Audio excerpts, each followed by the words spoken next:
men, the first people who turn, who stray from God, Ayaka, where are you? And this is a question that we can and should be asking ourselves. Even though there is a unique hector on this day of Tisha B'Av to say, how could you do this to us?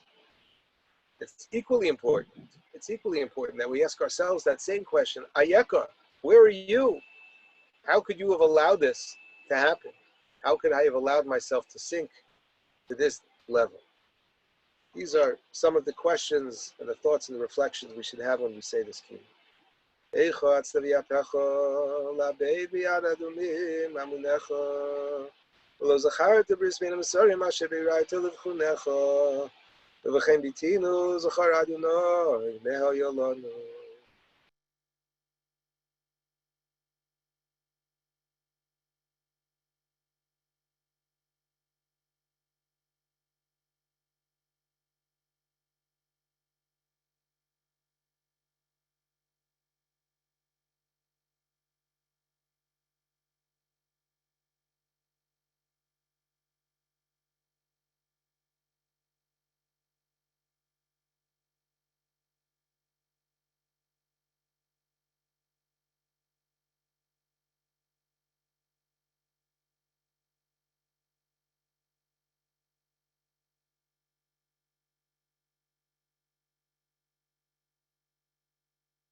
The next kino that we will recite is Kino Ches, beginning, it's the next one in sequence, beginning with the words Ader Chug Shamayim, which, much like the first kino, describes the initial shock and sort of the cataclysmic effects of the Churban of Yerushalayim, how it had such far-reaching seismic effects that it really completely knocked the entire universe off course.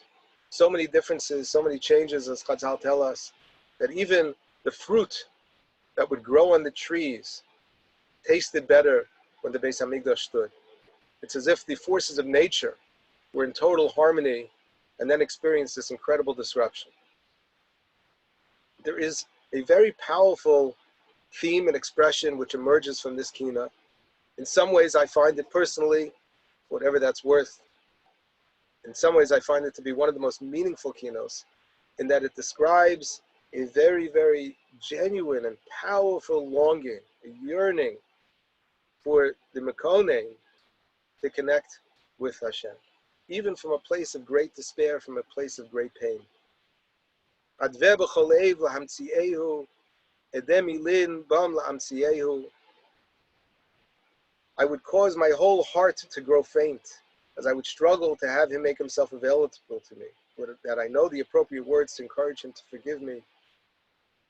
I would worry, where is the shepherd, but not be able to find him.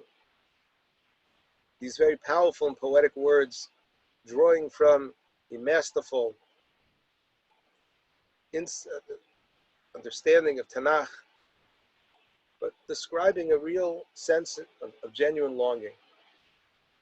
And it's important for us to appreciate, for those of us who perhaps are sometimes lacking in that regard, that we are standing on the shoulders of giants, that there are so many people who would experience extraordinary suffering, and in no way whatsoever did that diminish their spirit, did it destroy or dull their desire to come closer to God.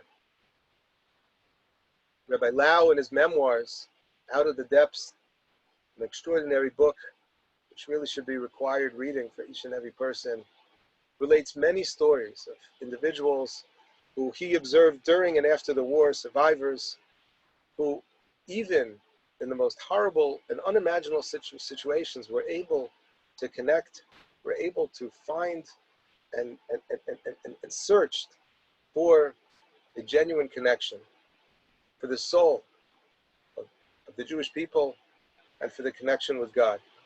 He tells some many stories, some of which I've told in the past, and I know that I'm speaking to some of the same people again.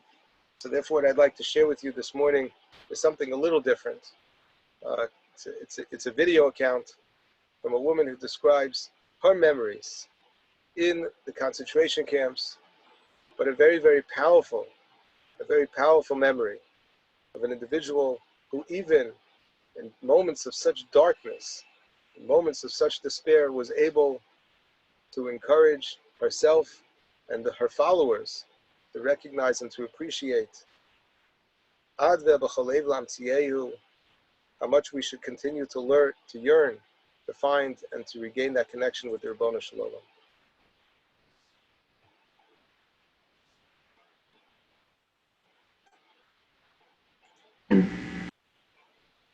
We came to Auschwitz.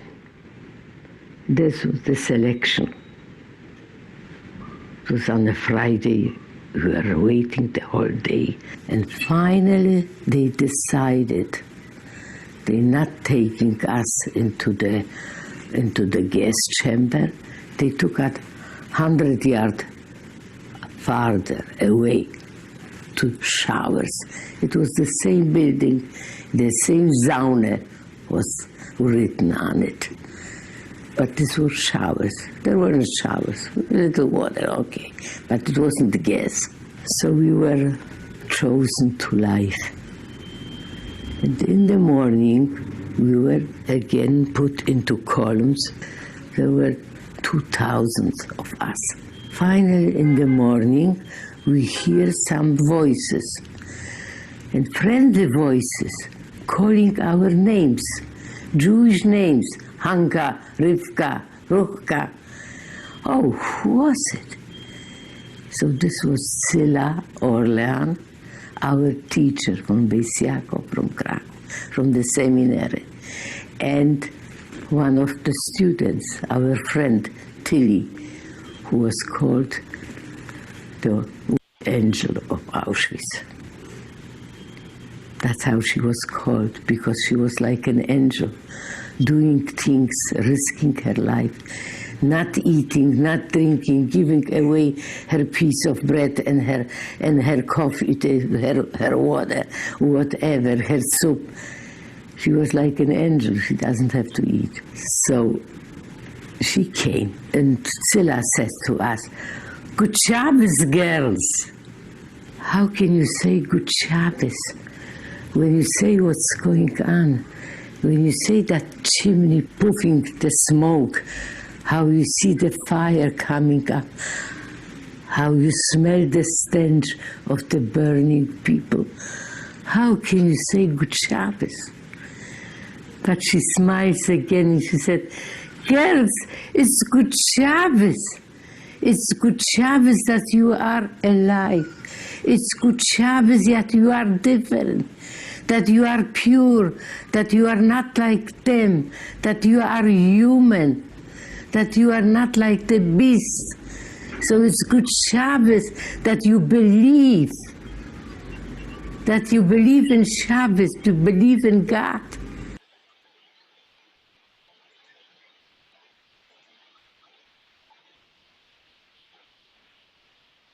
A modern day account, I believe, of what the Amir describes in his keynote, Adra v'chalev l'amtziyeyu,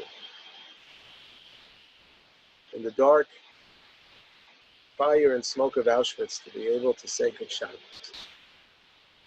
And all that that expression stands for, the longing of the Jew.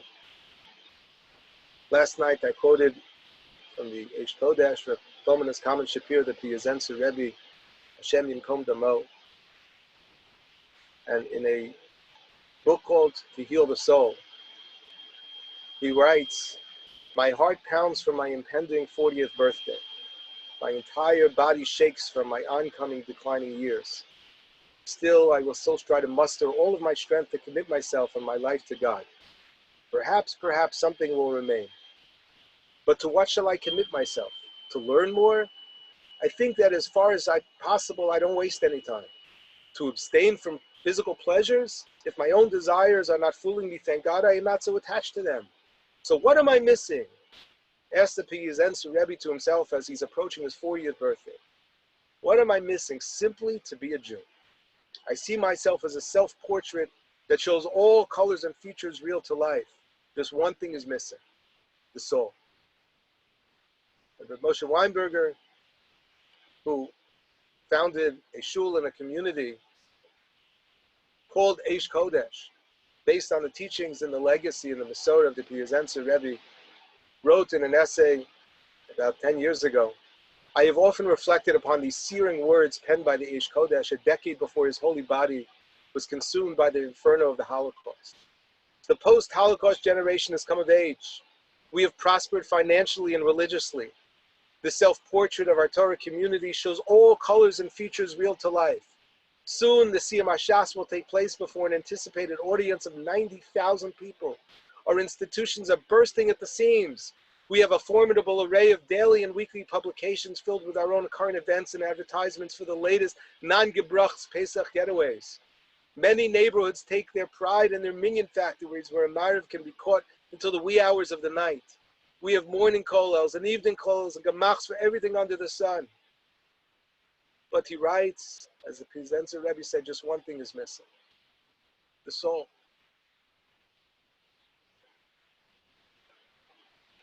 The Navi Amos writes, "Hinei yamim ba'im, ne'um Hashem Elokim." The days are coming.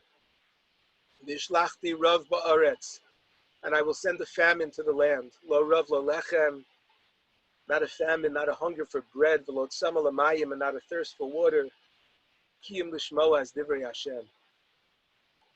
Rather to hear the words of Hashem. Rabbi Weinberger quotes from the Sefer Mashmiya Yeshua, who wonders, what does that mean? We are living in a time in which there has never been more accessibility to Divrei Hashem than ever before. You don't even have to leave your home.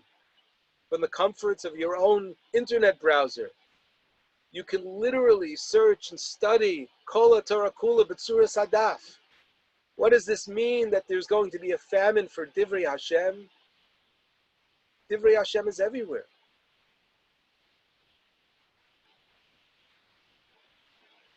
So he writes,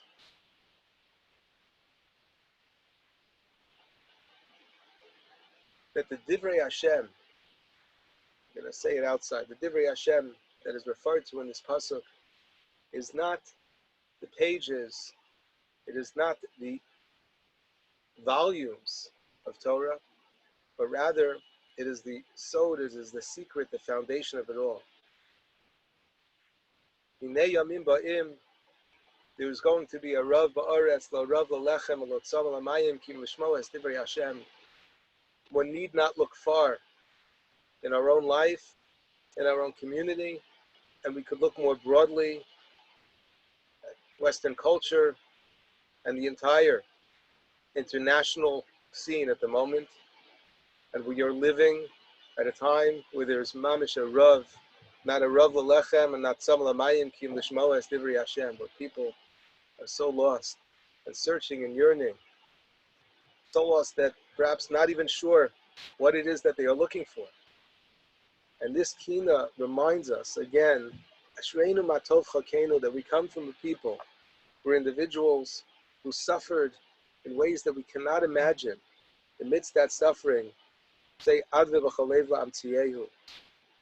We come from a people that has a teacher like Rabbi Kiva, who, as he was being tortured to death, smiles and teaches his students to say Shema b'chol nafshecha with kavana. And we live in a time where, as you just heard, an eyewitness account from Auschwitz of a teacher who's able to inspire her students to say Good Shabbos, even on Tuesday, Good Shabbos.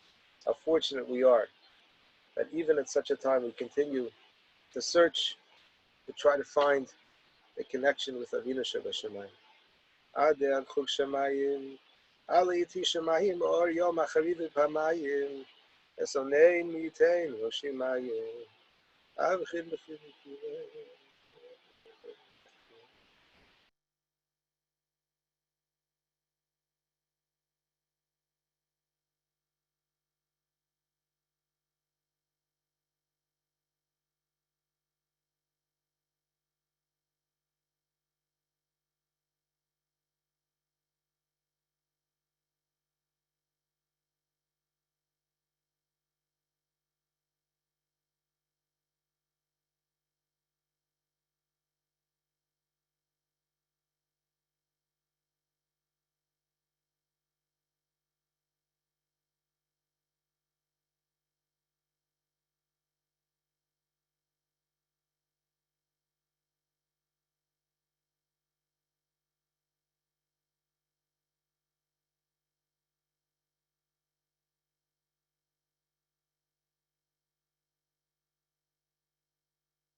Yisrael me'ez b'derachai lo halachu, v'zavunu v'azavti mefanei mehem nepachu, reganti v'hilalti mi'ay v'libi nishpachu, eicha sifati me'roshosai yishlichu.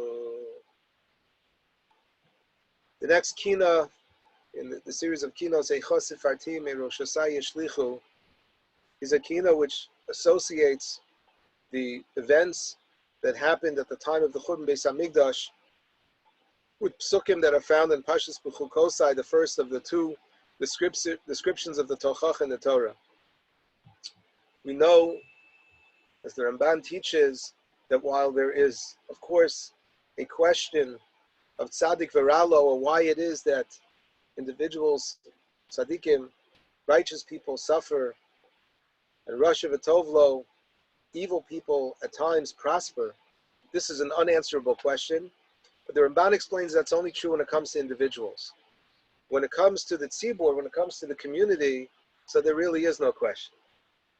The Torah tells us very explicitly in B'chukosai Telechu, V'nasati gishmechem bi'itam, V'yisig lechem dayesh es batzir, V'nasati shalom ba'aretz.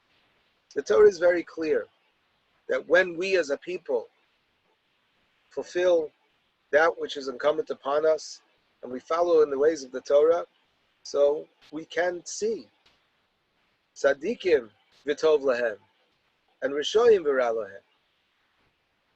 But this kina reminds us that despite that knowledge, despite that testimony in the Torah, we have veered from the path, and we have had no choice but to experience that which the Torah foretells and predicts and accounts, in some cases, particularly in Parshas Kisavo, with incredible accuracy. The Torah not merely predicting, but literally projecting the consequences. Rav Soloveitchik pointed out that Christian faith has traditionally maintained that we were rejected by God. And so therefore we have no right to reclaim Yerushalayim, our place to that city. And this is expressed in this kina where, somewhat cynically, Hayatzurchem, our enemies are speaking. Hayatzurchem, God has annulled our marriage, but referring to God over here as Tzurchem. What is significant about that word Tzur? What does that mean? I mentioned before here. Atzur ta min palo. The Torah refers to God as Tzur. We know that most people, if you would ask them what does the word Tzur mean, they'll tell you it means a rock. It means a rock. It doesn't mean God. So what's going on over here? How is this word, why is this word selected by our enemies? They want to project and they want to claim that God has completely, not merely turned his back on us, but has completely severed that relationship eternally. Several years ago, something incredible was shared with me, an amazing historical fact, which resonates so deeply, but will help, I think, add a little insight and perspective to this question. In May 1948, May 13th to be exact, there was a committee that was convened to finalize the text of Israel's Declaration of Independence. And as we can appreciate, one of the sticking points was whether to include any mention of God in the declaration. Obviously, some secularists insisted that this was a new state of Israel, it was a secular state, and it is not appropriate to mention God. Others, led by Rabbi Yehuda Leib Fishman, insisted God should be mentioned. And there was a compromise that was reached. The compromise was that the name Tzur Yisrael appears in the declaration. And those, in fact, the opening words, Mitoch Bitachon B'Tzur Yisrael. Now, why is this such an important compromise? Because those who believe in God know that Tzur Yisrael refers to Hashem. You say it every day, Tzur Yisrael, Kuma Be'ezras Yisrael. And those who can't, so they can interpret, those who don't, they can interpret it as the might of the Jewish people, Tzur Yisrael. Now, the truth of the matter is, the word Tzur is found throughout Tanakh. We use it in davening, most notably in Hazinu. It appears 8 times. Though in that context, some of those references are chol, they're not kodesh, they are not referring to God, and others refer to God. And in fact, the ambiguity of Tzur is explicitly referenced in Shiras Hazinu, as it says, Ki lo kitsurenu tzuram, that our God is not like theirs. We can see the contrast between Hashem as the rock and as the other nations believe in their own might. Why is Hashem described as a tzur? Sham Shimon Hirsch suggests that tzur connotes 2 ideas about our relationship with Hashem. Number 1, an unwavering, solid rock commitment, that Hashem is committed to the Jewish people to ensure that we will always survive, and we can rely on that, like we lean on a rock.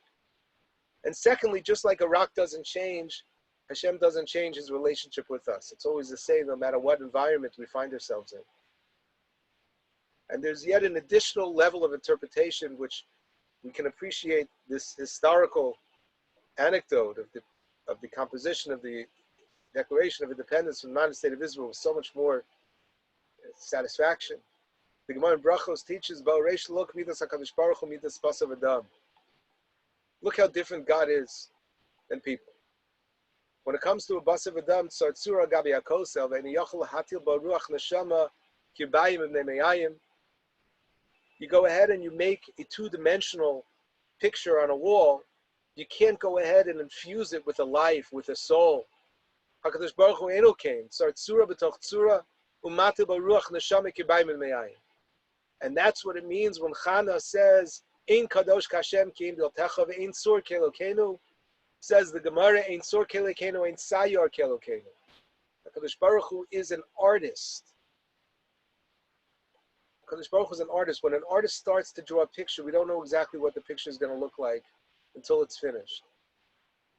You know, the more detail there is, the less we know about the picture. And we don't understand the ways of HaKadosh Baruch Hu as they're happening. Sometimes it takes years, decades, or centuries to see the big picture.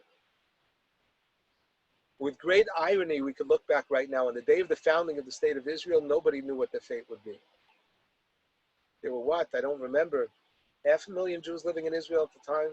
Forgive me if that number's off, but I believe so. The Arab nations immediately declared war on day one to a country that didn't have a chance to assemble a formal military force. And the signatories signed the document with a long-term vision of hope and optimism, but knowing full well that its effect may be fleeting. And so the use of the name Tzur Yisrael to describe Hashem at that time is most apropos. In addition to being a rock that we can rely on in difficult times, he's also an artist who paints a picture that sometimes can only be understood from a distance. And here we are over 70 years later with the balance of world Jewry slowly but surely moving closer to home. The largest Jewish population in any one country is now, and this needle moved several years ago, was now in the modern state of Israel. The Fishman's signature serves as a simple and permanent reminder that Tzur Yisrael, Kuma Be'ezas Yisrael, is a reference to God's ongoing providence in protecting our land and our people. And how ironic it is, as it says in this kina, that our enemies said, Hayatzurchem, cynically, your God has annulled that marriage, that relationship. He has left you. He has divorced you. It is over. How ironic it is, Dafka, Tzur Yisrael, Ein Sayar Kelokeinu, the artist who has been shaping and molding and composing our history from a distance. And we, again, in a place of tremendous comfort, who are almost so close to seeing the finishing touches being put on this picture as it comes close to completion, being able to appreciate that despite 2,000 years of strong, traditional Christian theology, that God has left the Jewish people, and we are now condemned to eternal exile, that the table has turned, and even the Catholic Church has had to reconcile and to revise and to restate its theology in order to accommodate the very, very clear display of Ein Tzur Kelokeinu in our generation. וכנגד כיסא הכבוד צלם המליכו, וחללום תנאי אשר חוזיים המלכו, ונום עם בחוגוסי תלכו.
תקרא עדולתו עד מומי, וזכפו שסופו שבשאים קיוני. תמצרי בצז כל מי הרמוני, כנאמנתי בבי והלכתי אף אני לא חוד ביום כשיכרון. אור ושמחה בהשביז חורון, ארץ אשב אגע בגרון, איכה ישבה חבצלת השרון. The next kina, Eicha Yashva Chavatzelas Asharon, mentions and describes the 24 Mishmaros of Kohanim, the groups of Kohanim that operated on a rotational basis, carrying out the Avod in the Beis HaMikdash. These Mishmaros were all designated to specific cities, and these cities as well are mentioned and referred to in this kina. Some of them, several of them only, are familiar to us because the names have not changed. Beis Lechem, Tzfat, Natzrat, there are perhaps some others as well. But for the most part, not only are the Mishmaros of the Kahuna a piece of forgotten history, but these cities were as well. The reason why the Kohanim are singled out in this particular kina is because they suffered much more than the average Jew. Remember that the war, the Romans against the Jew, was not only a war against a people, but against a religion. Of course, there were very, very strict laws against the observance of Torah, the study of Torah, the keeping of Shabbos, the Smila. So the Kohanim, who were seen by the Romans, correctly so, as being the spiritual leaders, were considered to be the enemies of Rome, as were the rabbis, which was why there was an explicit ban against administering, giving any smicha, punishable by death, not only for the somech and the musmach, but anyone else who was involved, including the entire city in which a person was giving smicha. This was the approach of the Romans. And so therefore this kina is a tribute, if you will, to a group of individuals who suffered not only for their faith, but they continue to observe the laws of Tumah V'Tahara with the hope and anticipation of the renewed service. This is so important because to us in our generation, a Kohen serves a very different function. A Kohen, for the most part, as an individual, has to abide by a unique set of restrictions and is given, you'll forgive me, I mean this with no disrespect, but sort of these token honors and privileges as being members of a very, very distinct group, a very, very distinct tribe. But really the role of the Kohen, as described by the Torah, the one who would be there for individuals who would ascend to the Beis HaMikdash, to Yerushalayim, at all points throughout their life, at a time of childbirth, to bring a korban todah, the Shalosh Regalim, the Kohen would always be there, giving the people a sense of the potential of each and every person, for people to be humbled in their presence, get a sense of a reality check. Sifsei Kohen Yishmu Das. And so the Kina laments the loss, not just of the Kohanim as people, not just of their city, but the entire purpose, the institution of Kahuna, which has changed so radically after the Churban Beis HaMikdash. We don't relate to it in the way that we should. There are some additional, subtle, but some very powerful references in this particular kina, referencing perhaps a little bit of cause and effect, some insights into divine justice. For the sake of time, I will end my introduction at this point, but if anybody is looking throughout the day to spend a little more time on several kinos and really take it apart and walk away with incredible, profound insights, both historically and Torah insights, this is a very, very profound, a very dense, and a very fascinating kina. Eicha Yashva Chavatzelas Hasharon, V'damam Rom Mipinosei Aron, V'noim Mimishmo Sam Kohanim B'nei Aron, Kinimsar Habayis, Kimsorave Maron, V'chosike.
Vora samuni hadamin v'shas v'sharai shamimin v'yeshiva choyamin b'avon b'sidim noagin som samin tavo samriach v'fashki tazriach v'chadesh atzmoseinu safriach v'reach nichocheinu k'kedem tariach v'shulchacha tariach shuleicha ma'asariach.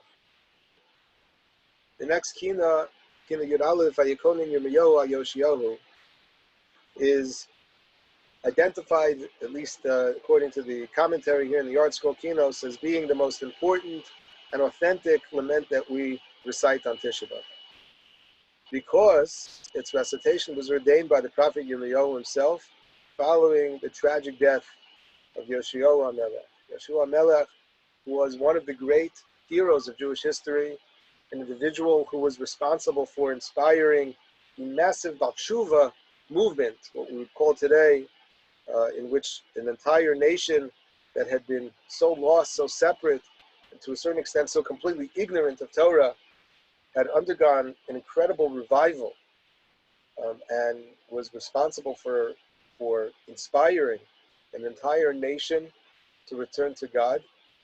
But tragically, in a fatal error, refused to heed to the word of Yirmiyahu, the prophet, and ultimately suffered a very tragic death.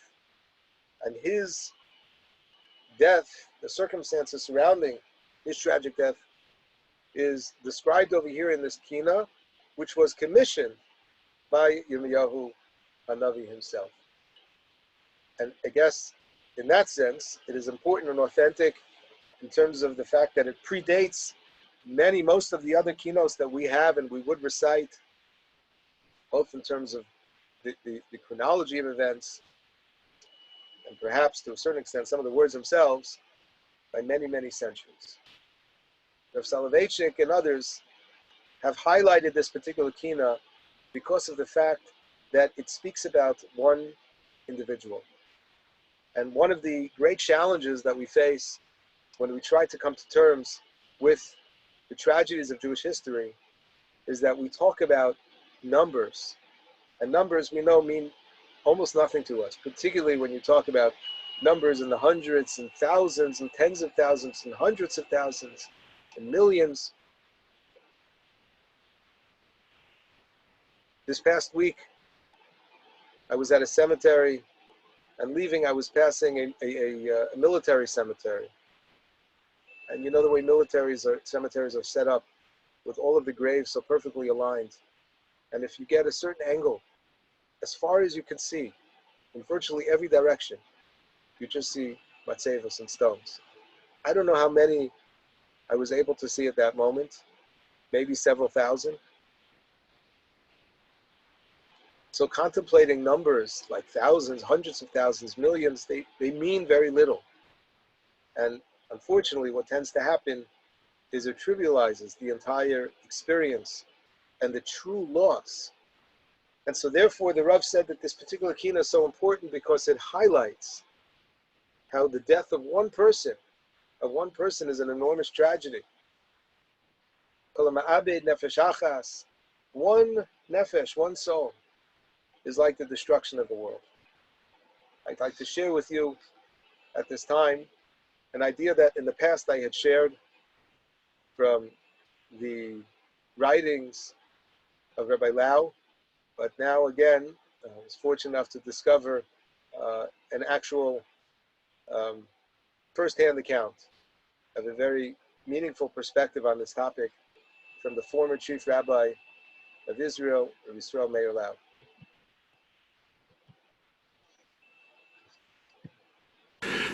When I was a child already in Israel, in the early 50s, just 5 years after Holocaust, everyone spoke about a new book, a diary of Anna Frank, also from Netherlands, from Amsterdam. Everyone spoke about it, but the uncle and the aunt who gave me a shelter in their home, almost adopted me here in Israel, they prevented me to see that book. They had an order from a psychologist that I have to be born from new, to forget everything about my past, to be a newborn, no more Lulek, no more Polish, don't speak to the child Polish, a newborn Israeli child. I didn't forget anything but the Polish language. The only thing they succeeded to bring me to forget. But the book was forbidden for me. And you know, a child, and not only a child, an adult as well, when something is forbidden, it's more attractive. Once dealing as a babysitter by neighbors, I see on the shelf in the living room Yomana Shel Anna Frank, the diary of Anna Frank, 52 or 53. Till they came back, the parents of the babies, I finished the book. And I was very disappointed. Indeed, as a child. That's all. No one day in Auschwitz is described in that book. Not one day in Buchenwald. In a ghetto even. In a labor camp. In a train. The problems in the shelter in Amsterdam with the neighbors. One is more sympathetic, the other one is not. The third one is antipathic. But this is, I thought to myself, if I would tell them one day from the concentration camp, leading corpses to the crematoria, standing 3-4 hours in Appel, in snow, freezing, 20 below 0 Celsius, starving, being beaten, diseases. One day, it's much more horrible than the whole book here. Why did it attract the entire globe? All mankind, wherever you go, I think about 100 languages, this diary is translated. Only later, I understood, years later, what's the secret of the diary of Anna Frank. This was probably the first time in the history of the 20th century that mankind have met one person, one man and a girl, 12 years old, black eyes. First in the history, people could identify, could feel solidarity, mercy for this girl, very capable, talentful, very sensitive. Because till that book, what did we do all the time? This was a mistake. We spoke only about numbers and not about people, not about human beings. Can a human being identify with 6 million, a number, even 1.5 million children who perished in Holocaust? It's children, it's 1 million, but still, it's an astronomical number, huge, not for our limits. We cannot identify with numbers and such numbers. Here for the first time, people saw the tragedy. And when you end the book in all the languages, the reaction is, the comment is, dommage. What a pity. Ay, ay, ay, ay, ay. Such a girl, innocent girl, so capable. She could be a great author, a writer. Why did they kill her? And brutally, of course. We didn't see it, we didn't hear, but we understand our imagination works. So the lesson number 1 by teaching Holocaust is, tell them the numbers. Tell them the frame of Holocaust, from when till when, all the steps, all the milestones of this long story, starting maybe in Weimar contract, 1923, Mein Kampf, my battle, Adolf Hitler's book. 33 became a chancellor, 36 the Nuremberg laws, 38 the Anschluss, the Sudets, the corridor, September 1st, 39, January 42, the Wannsee Conference. They have to know the details, the names, the places, the dates, but speak about a community or a family or one human being, a father or a mother, a daughter or a son, as Yad Vashem is doing it in a great success in the new museum. If you didn't see it, you will see in the coming future 3 days, emphasizing the people, the families, the communities, in addition to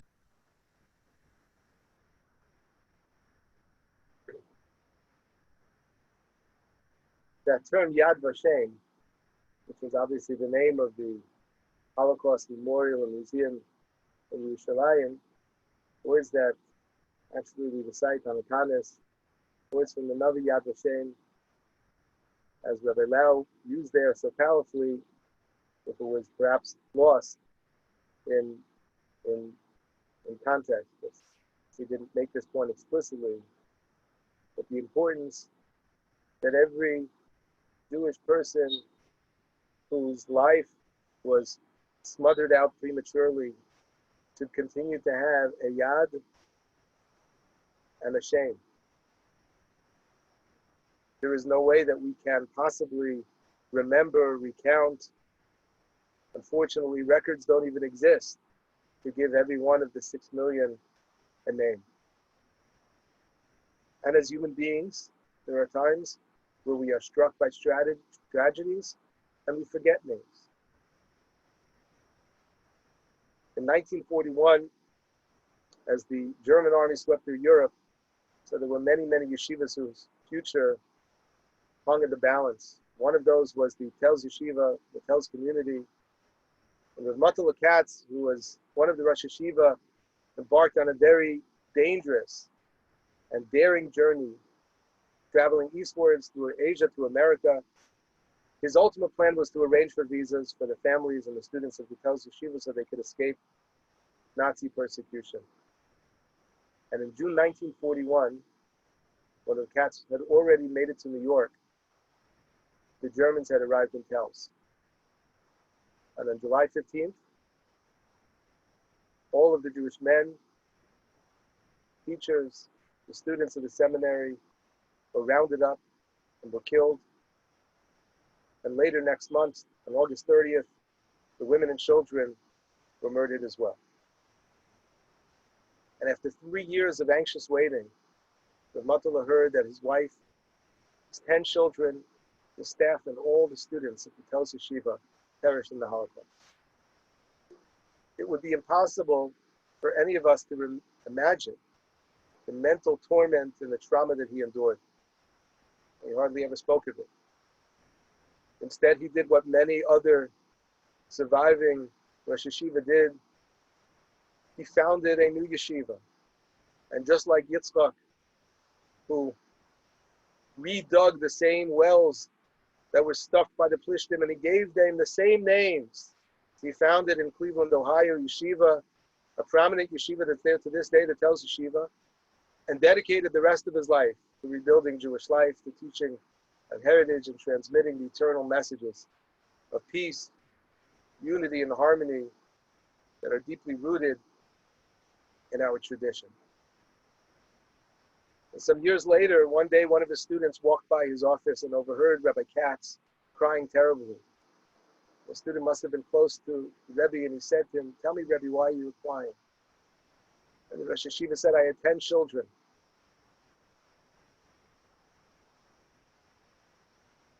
And today, for the first time, I could not remember all of their names. Now they are truly dead. That's what it means. Yad Vashem, a hand and a name, each and every individual. A very important message from this Kina Vayikonin Yirmiyahu Al Yoshiyahu. One name. And I would ask that before you recite this Kina, try to remember a name. One name. It could be someone you know, and it could be someone who you never met. But a name of an individual who suffered and died for the simple sin of being a Jew. As Rabbi Lau said, there's importance in numbers and in dates and statistics, but we can never allow the numbers to be the anchor by which and through which we are able to relate to tragedies of this sort, because then it becomes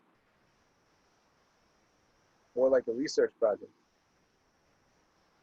The diary of the Jewish people is a diary, and every diary has an author. And so therefore, as we recite this Kina, think at the very least of one name. Vayikonin Yirmiyahu Al Yoshiyahu Eicha Eli Konin Elo Ben Shmona Shana Eicha Gosh Yalav Necham Yavram Chanu Alav Lo Nizkar Lo Shigu Sibui Nefala Yaboko Marfi.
Osos Kinos Livatan Choli Iski Shachachnu Choli Zamosi Kilad Yahi Yahi Vashati V'Nasati V'Nata Sholi. The next Kina Ahali Asher Ta'avta Lo Bereshis. Every stanza begins with the word Ahali, my tent. And if you take a look, particularly for those, I hope most of you, maybe all of you, will have keynotes with some explanation and commentary and translation, you will see that each and every one of these references refer to a tent, either a literal tent in many cases, or a figurative one, describing the place, the abode of so many of the ancestors who shape and define our existence as a people. Of course, the Ohel that we mourn, the destruction of the Ohel that we mourn on Tisha B'Av, is the Beis Hamikdash, Adom Raglav HaKadosh Baruch Hu. And again, many of us have no sense of perspective as to what that place was. I'd like to share with you a very brief video clip which borders on entertaining, but I hope it isn't. But again, for me personally, it gives me a tremendous chizuk to just, with my eyes open, imagine for just a moment as to what the Beis Hamikdash must have looked like, and to be able to imagine with my eyes closed as to what the third Beis Hamikdash would look like. Just the structure, just the building. So this is quick. It's imagination, but it's based on historical accounts and seems to me to be fairly accurate. I'm going to issue a disclaimer from the outset. The first few seconds of the video, you will see a caption on the top left-hand corner. Best not to hold that against me. But the bottom line is, it's a powerful illustration.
So when we speak about Ohali, my tent, my temple, we can hopefully imagine what the Mikdash must have looked like. Today, and for the past 2,000 years, we have had the opportunity to serve Hashem in what the Navi Yechezkel calls a Mikdash Ma'at.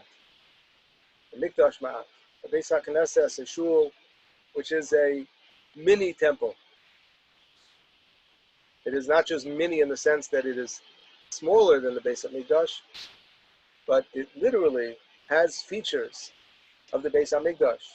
There are so many aspects of our Beis HaKnesses which are there as a Zeichel HaMikdash. And our absence, our temporary absence from our own Mikdash Ma'at, I think is a perfect opportunity for us to ask ourselves how we will be different when we return. This is not a town hall meeting, nor is this the time to go ahead and to discuss plans, but I do think that it is fair to say that Be'ezras Hashem, very, very soon, we will begin in stages and phases to be able to open the doors to our Beis HaKnesses and to return. And of course, we await that moment with great anticipation and excitement. But I think it is incumbent upon each and every one of us to really ask ourselves, what will be different for me this time? What will I appreciate that I didn't appreciate last time? What will I notice that I didn't take the time to stop and consider last time? How will my behaviors, how will my entire orientation be different? Will my alignment be a little more focused and perhaps a little more precise than it was in the past? The Gemara in Yoma Daf Lamed Tes teaches that for 40 years before the Churban Beis Hamikdash, the lasos, the walls of the Heichal, Niftachos Me'aleihem. In that powerful illustrated video that we just saw, you saw these huge doors, towering doors. They would open by themselves. At Shegor Behen Rabbi Yochanan Zakkai, Rabbi Yochanan Zakkai would scream at the doors, Heichal, Heichal, Yodei ani b'cha shesofer asid licharev. I know that this is a sign of your impending doom. What is it? What is the significance? What is the imagery, the symbolism of the opening of the doors of the Heichal? So Benny Kalmanson, Rosh Hashiva, the Yeshiva Otniel, Sefer Alma of the Aretz, he writes that this phenomenon of the opening the doors of the Heichal signified a certain rekonis, a certain emptiness, a void that existed in the Heichal. Doors are not just symbolic, but they are actual separations. They are barriers between the Mikdash and everything that is outside. It creates a space which is designated and purposeful, a place which is miyuchad l'kedusha. And the opening of the doors, migaleki lebayis in kol mashmos panimis. It's as if the inner world has been completely vacated. Hakol yecholim lir'os tihu reik mitocho. The doors open and everybody can see the emptiness inside. Kol avoda shenasis ba'amel u'b'charitzus ela be'emes tochenu amitu shel hamikdash. The house is patuach, it is parutz. V'bayis she'en bo yoshvim b'mikdash shel mikdash u'b'mikdash shel mikdash she'en bo ashra shchina. The symbolism of the opening of the doors. So as we are waiting desperately to be able to re-enter our Mikdash Ma'at, it is the most appropriate time in our lifetime to ask ourselves, how will it be different this time? And I hope we can all have the courage to ask ourselves that question, and perhaps more importantly, hold ourselves accountable to give an answer. You don't owe me an answer. I have heard, and I have no particular shul or community in mind, but I have heard firsthand accounts from Ispalim in other shuls and communities where perhaps no one took the time beforehand to ask themselves these questions. And people feel a great sense of disappointment with themselves and with their neighbors, with their community, that this is exactly like things were beforehand. And here we are now, 4.5 months after we were first told that you cannot step into the shul. That's a lifetime in our experience. Hundreds of tefillos. But we're going to come back soon, please God. How will it be different? And remember that whereas every stanza of this kina begins with the word ohali, the last word of every kina is po. Po, which means here. A reminder that wherever we are, hamakom mashato omidulav ad maskodesh, wherever we are, you don't have to be in the great Mikdash in Yerushalayim. We don't have to be in that place where we yearn to be speedily. But even Mali Po, Mali Didi Po, here. And so, as we say this kina, and we consider and we contemplate with anticipation, and even on this day of Tisha B'Av, it's a healthy source of excitement that we will be returning soon. Please, let us ask ourselves how it's going to be different this time.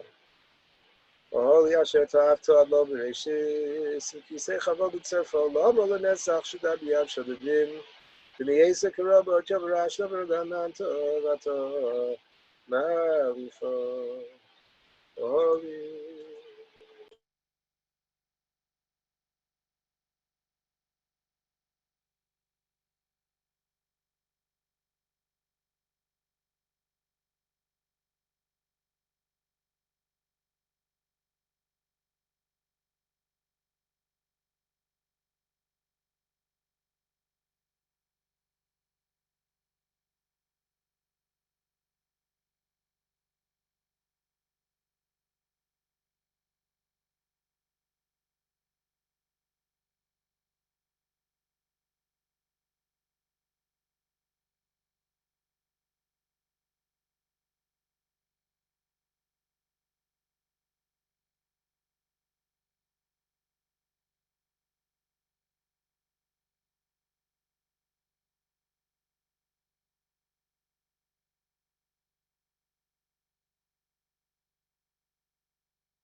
Ameni kolom shas alai kapo zos balil kifid chakut b'chapo Rufuasi b'tucha ki rega b'yapo v'yadato eicha yoyi b'yapo.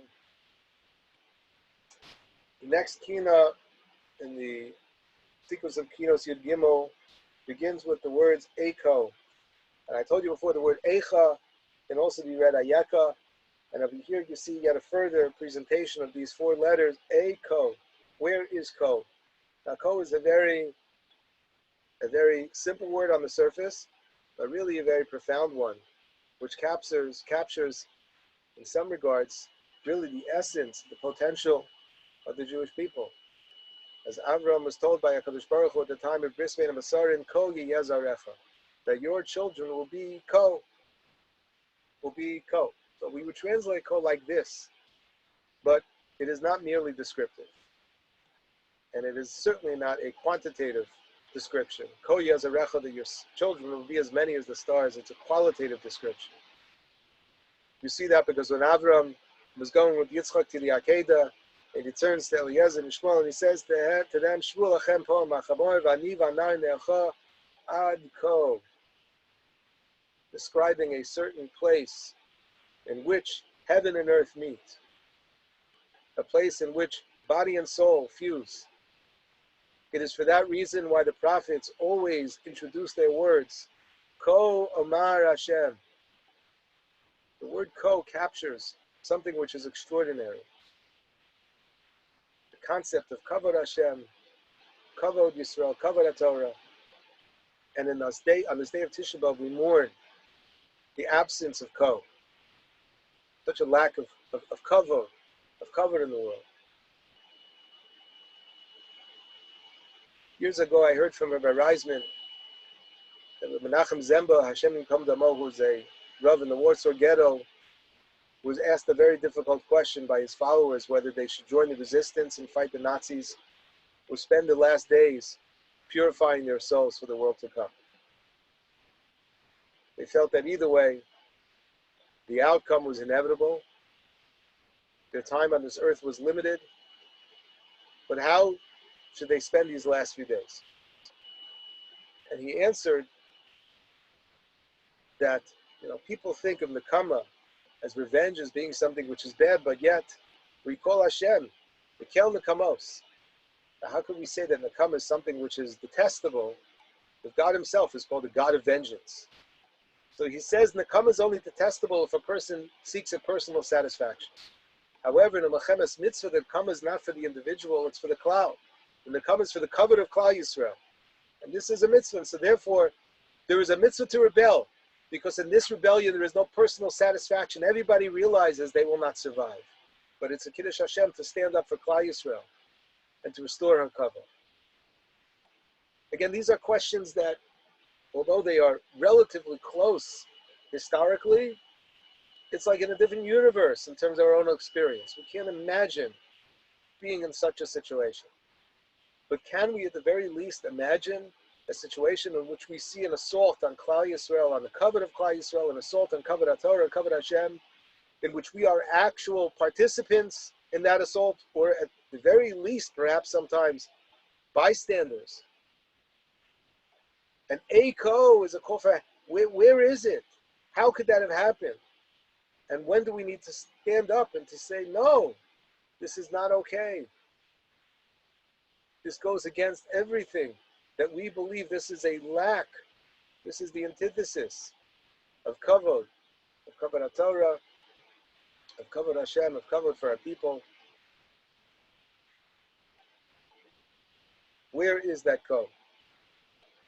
So that determination, that Mesiras Nefesh, that dedication and devotion to our people, to all that we stand for, is something that is lacking, something that we mourn on this day of Tisha B'Av. And in this keynote, we ask ourselves a very important question, Eiko. Eiko, Merkoreis Liel Befetzach, B'vis Bein HaMasarim Ko Yelo Netzach, Ve'inata B'lu Atzamai B'Netzach, Lo Elohim Zanachto.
Eko shuo sasame yotzor, L'cho asher malo chazir natzor, Beinato tilchu perachai b'chatzar, Anosai Elohim yichorev tzor.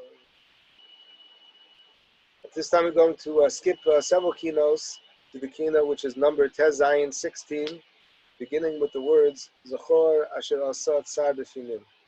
Remember what the tormentor Tsar did b'finim, shalaf chabo balo fanai v'lefnim, unleashing or unsheathing his sword and entered the innermost chamber of the Holy of Holies.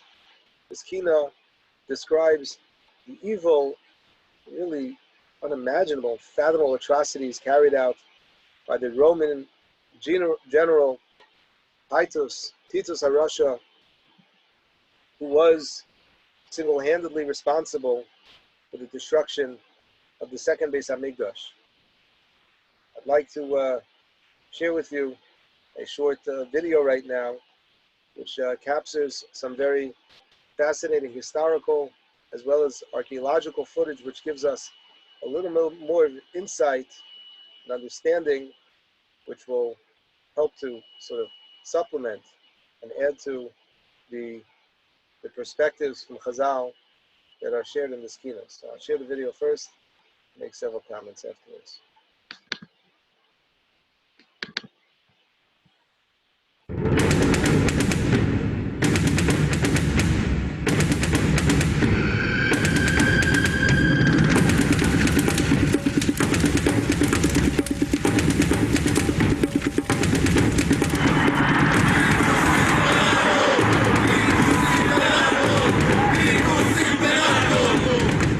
Titus's conquest of Jerusalem in the year 70 CE was considered a tremendous achievement by the Romans.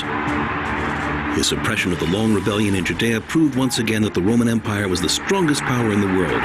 On the Temple Mount, the Roman army cheers its venerated commander Titus. While Jerusalem goes up in flames, Titus quickly prepares the exhibits for the victory parade in Rome. And for this purpose, he gathers many valuable objects and prisoners of war.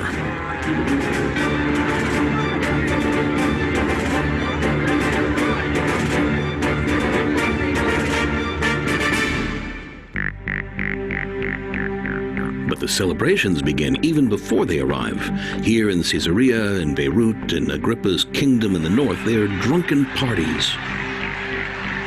To entertain the crowds, thousands of Jews are thrown to beasts of prey and into combat against bloodthirsty gladiators.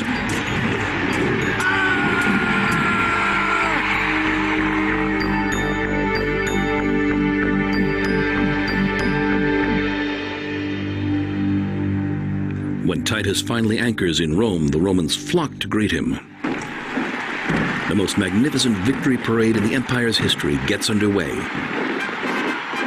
The parade begins with a colossal display of strength by the Roman legions. The Roman gods lead the way, followed by a vast stream of spoils of war, silver and gold vessels, ivory, works of art, and animals. Titus brought so much silver and gold in spoils from Jerusalem that their price dropped throughout the empire. Vespasian would use some of the captured treasure to build the Colosseum, the most magnificent Roman amphitheater in the world.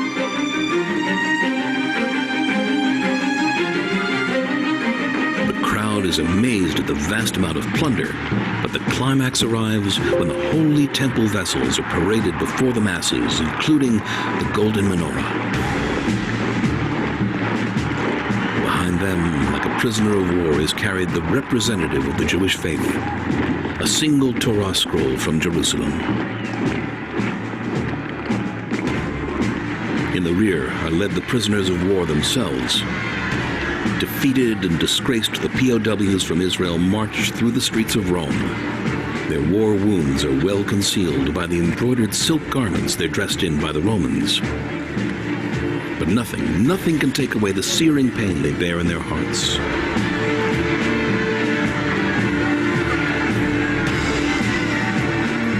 The crowds cheer Vespasian and Titus as the victory parade makes its way here to the Capitoline Hill.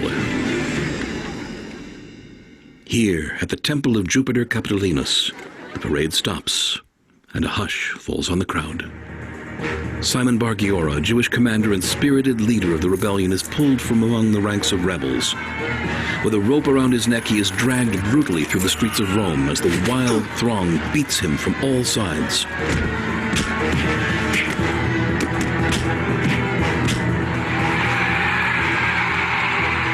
The Romans immortalized the conquest of Jerusalem and this parade with a glorious monument situated in the heart of the empire's capital. Exactly where the victory parade passed, Domitian, Titus's brother, built a 15-meter-high gate in honor of the great victory. Depicted in the relief on the arch are Roman soldiers crowned with laurel wreaths as they carry the temple vessels, the silver trumpets, the showbread table, and in the center, the temple menorah, painted gold.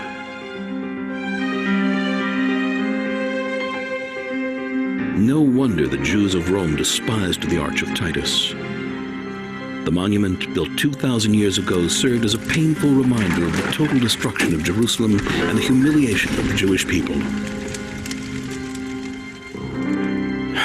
The sight of the arch seared the Jews' hearts like fire, and for centuries they refused to pass beneath it. Until 1947. Of the Dutch Committee for Palestine was adopted by 33 votes, 13 against, 10 abstentions.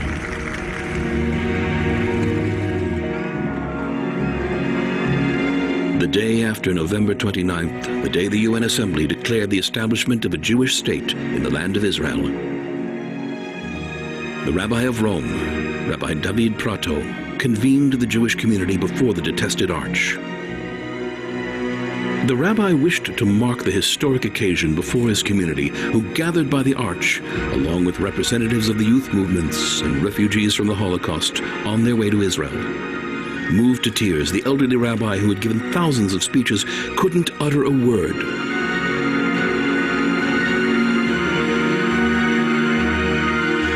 The rabbi cried out, "Who sustained us and kept us and brought us to this day." Then, instead of speaking, he started to march, followed by the whole community, straight into the Victory Arch. For the first time in 2,000 years, Jews passed through the Arch of Titus again. We walked through in the opposite direction, not like our ancestors 2,000 years ago, who passed through as slaves, but as a free people, as if we were walking back to freedom. We felt on top of the world.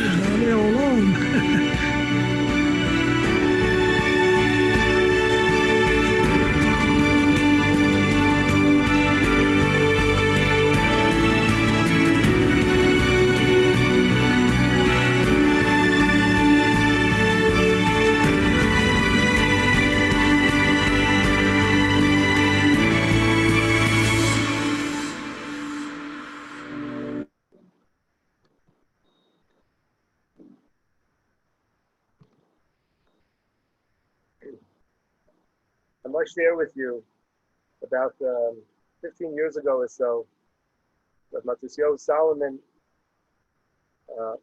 who Mashgiach of the Lakewood Yeshiva, came to Teaneck to speak at the Yeshiva Gedol of Teaneck. I don't remember, for a dinner for some event, and it was a fascinating talk that he gave. I remember that he told that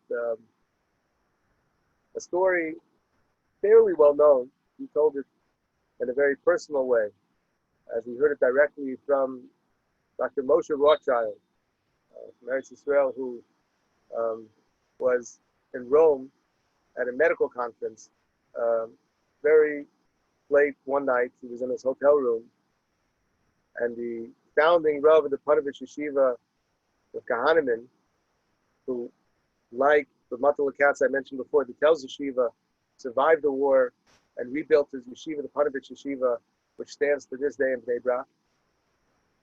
He had arrived in Rome in transit, and he reached out to Dr. Rothschild, and he said he needed to go somewhere, and he asked if he could join him. He was confused. It was past midnight, and it was raining that night. But Dr. Rothschild wasn't going to say no to Rav Kahneman, so he picks him up at the train. Rav Kahneman says, take me to the art of Titus. Take me to the monument. I want to see the monument. So they get out of the car, and he stands in front of the monument, and he stares at the images that capture the triumph of Rome over the Jewish people. And he says to Titus, Titus, here I am. Where are you?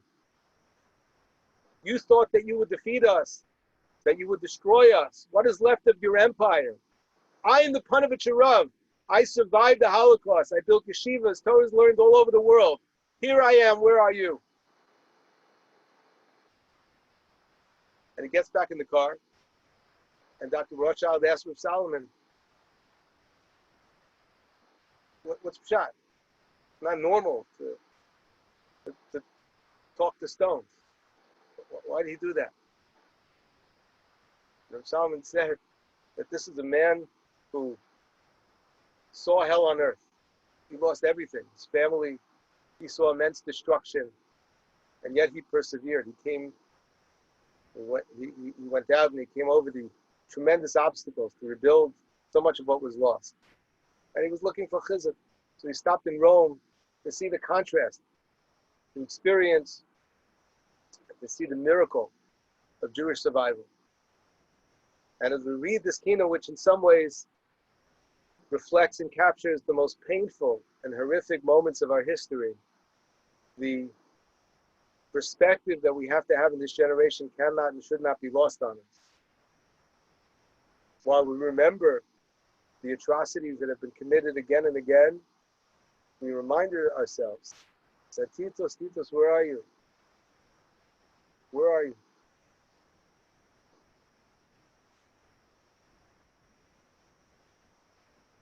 When we read this kino, which captures some of the terribly painful and sadistic acts of violence that were committed against the Jewish people, it's important to remember how fortunate we are. I say this at certain points throughout the kinos. Many of us, once again, experiencing a certain degree of discomfort, and that's an understatement, over the past few months. And perhaps in our own personal lives, we've suffered more than just slightly. But to remember how fortunate we are to live in a time in which we can't imagine even some of the questions that our grandparents were asking just a generation or two ago. The tshuvos that have been compiled and published, in the tshuvos Mimamakim, for example, of the Rashri, the tshuvos in the Holocaust, are incomparable to the fascinating and important and revolutionary tshuvos that have been composed over the past few months, enabling us to navigate our way through unfamiliar and perhaps even unprecedented circumstances. The Gestetner and the Tshuvas Loras Nasan, when dealing with a very, very painful tshuva, I won't even go through the details right now, the post-Holocaust tshuva, he writes, B'yom Pekod Hashem Yizbarach Avonos Ha'uma Harishah, on the day that God will hold that nation accountable for what they did to us, Yifkod Gam Avon Zeh, he will also collect for this sin, that we have to ask, that we had to ask questions like this, questions that were unimaginable, unfathomable. And Chazal do tell us that Titus Russia, more so than any other enemy that we ever faced, carried out acts of evil and sadistic acts of violence against our people. And all that's left of him, all is left of him, is a monument that stands in Rome. And the symbol of that monument, as we saw, is now the symbol which represents the modern state of Israel. B'chor asher oso tzadikim, shalach chado bo lefanai v'lufnim, nachoseinu v'yeis kitimei lechem hapanim, v'gider paroches v'lashtei panim, sonim giyem again.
Yisamos v'anavsham kozos v'asav lo shachanucha chilu l'mamashon tikvasam nasnu l'meishiv mivashon v'askol nishmo ura l'masishon. The next kina in tochalna nashim parim piryam alalei tikuchim alalei li is a kina which each sentence begins with the word im, if, as if to say, could it be? Is it possible that such a thing could happen? Of course, the answer is yes. There are times where the Torah will also say im when it really means to say when this happens. And this kina is a very vivid and graphic and shocking kina, describing first the idea that a mother of all people could bring herself to consume her own children. Cannibalism is something which is difficult enough for us to consider. It's, I would say, impossible for probably most people to even bring themselves to imagine. And when you speak about a parent resorting to that, it completely is beyond our grasp. So how can we reconcile the descriptions in this kina with the countless stories that we've heard of people who have risked their lives and given up their lives to save, especially their own children? And there can be only one answer to the question, and that is also something that we cannot relate to, and that is hunger. We cannot imagine what happens to a person's body and mind when subjected to slow and painful, excruciating, horrific pains of hunger. And hunger, as we know, can drive a person to the most unspeakable of acts. We still don't understand it as we read this kina. And we will still recite a kina. But even with this question, there's only one thing which could partially allow us to begin to explain such a phenomenon, and that's hunger. I've made the point in the past to say that when we read this kina, we should try to be a little more sensitive to the messaging, certainly unintentional for the most part, I imagine, but that we are sometimes responsible for when we say things like we're starving and there's nothing to eat. You imagine a person comes home and opens the fridge and can't find anything that they like and say, there's nothing to eat here. Do we really know what it means to be hungry? Do we really know what it means to be hungry?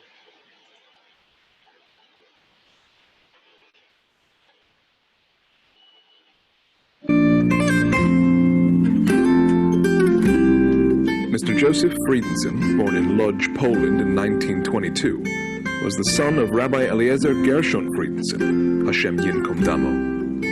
Joseph and his family were forced into the Warsaw Ghetto in 1941. Well, it's well known that the hunger in the Warsaw Ghetto was quite great.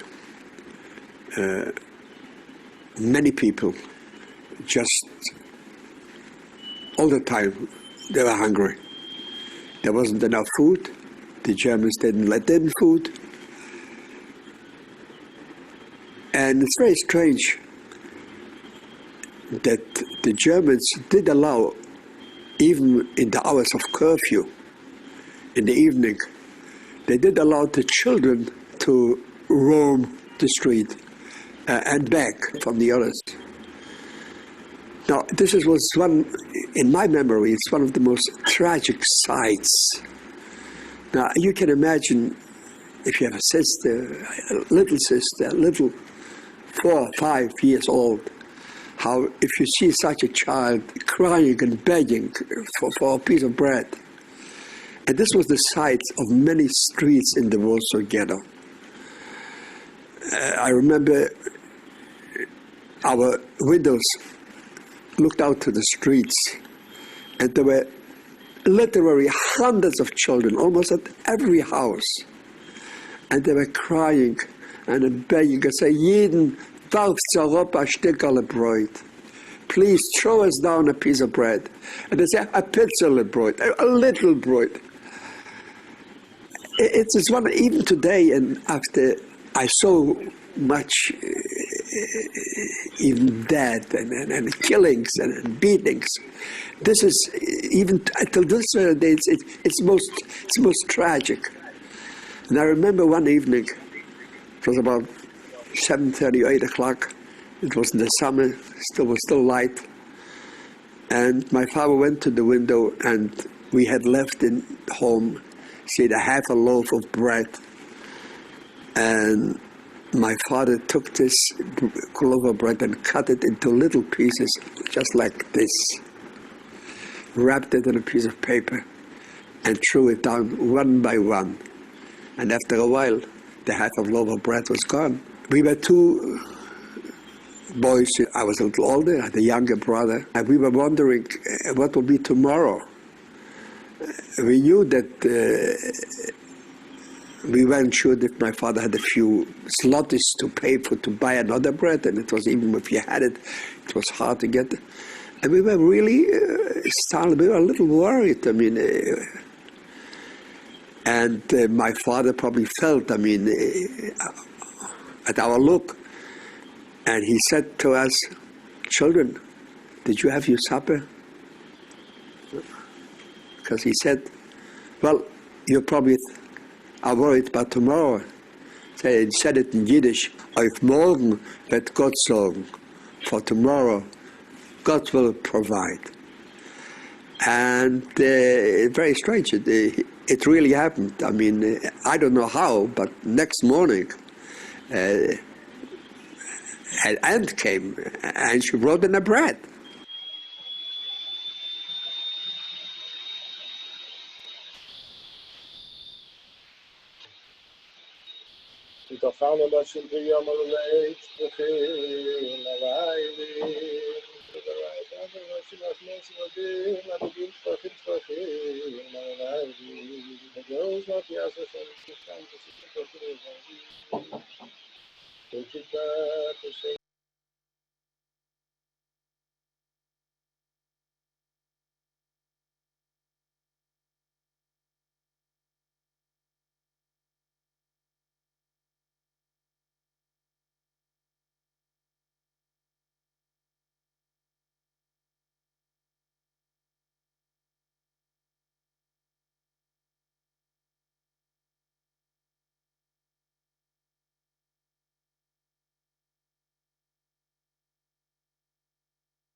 We'll skip the next kina and go on to kina number 19.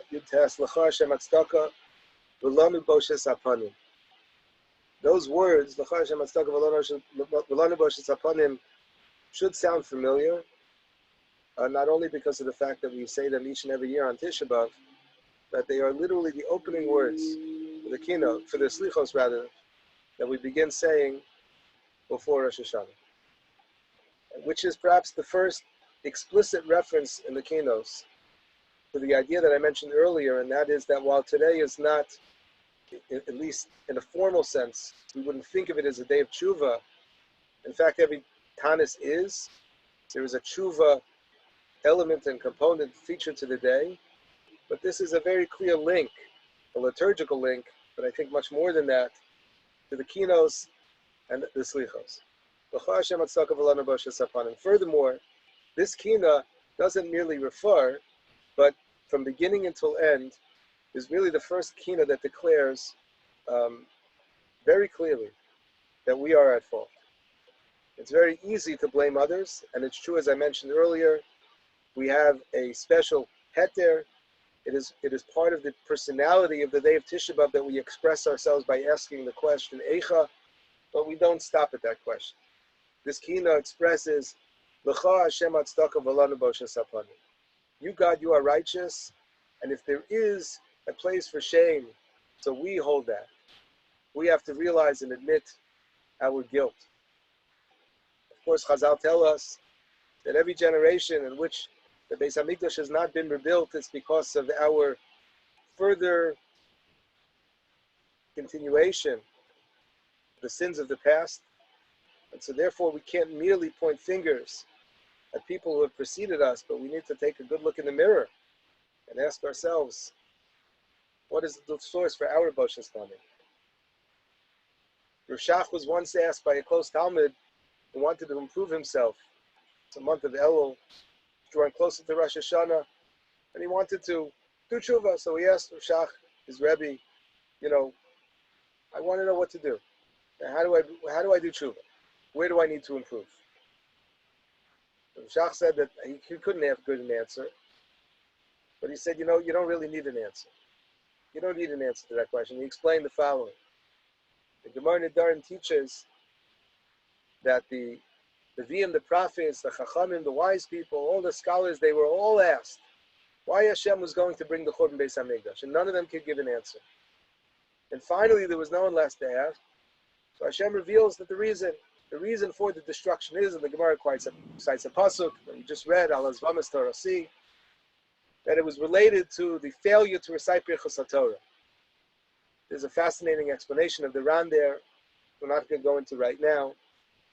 But for those who are curious or a little confused by that response, it deserves an elaboration another time. But the point Rav Shach was saying is, you see from the Gemara, that the Nevi'im, the prophets, nobody knew the answer. It required HaKadosh Baruch Hu, B'chvod V'yatzmo, to say, here's where you need to improve. So Rav Shach then asked a very obvious question, a very important question.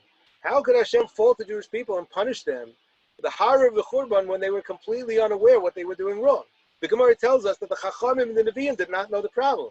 So where is the justice in that? Where is the tzidkus, the Hashem Hatzdaka, to hold people accountable for crimes that they could not have known? And Rav Shach gave it a profound answer. He says it's true that the Chachamim and the Nevi'im may not have been able to detect the problem, but every person in his heart knows exactly what the problem is. An outsider, no matter how wise that person is, no matter how great his prophetic gift, will often miss what we know deep down to be our own shortcomings and our own failings. And Rav Shach told this Talmud, I cannot prescribe for you what you need to do during this month of Elul to improve yourself, but undoubtedly, if you search your heart, you will discover that you already know the answer.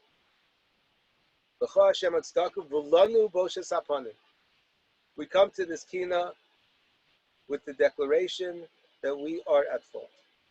It happens to be that this Kina offers many examples, a spectrum, a fascinating spectrum of sins, some large and some on the surface rather small.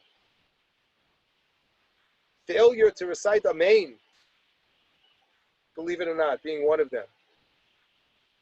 But one thing is for sure, and that is for those who really want to look to improve, for those of us who really want to begin right now on this day of Tisha B'Av, the process of tshuva, so when we come to Ezras Hashem in the days before Rosh Hashanah, and we come to Motzoi Menucha. We begin with the words L'cha Hashem Tzedakah V'lanu Boshes Hapanim. Let's begin that process right now. Let's begin the process right now of taking a good look inside of ourselves and asking ourselves how we can improve. L'cha Adonai Tzedakah V'yosos Asher Afleisam Yos V'yarata V'lanu Boshes Hapanim V'chila Hashem Yitzrafnu V'yosanu Tiyata L'cha Adonai Tzedakah.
L'cha Adonai Tzedakah V'sham Yosham Asher Yisosina K'V'sham Yihishama V'lanu Boshes Hapanim Kisavayish Chamudos Atei Elohai Zocha U'Shema.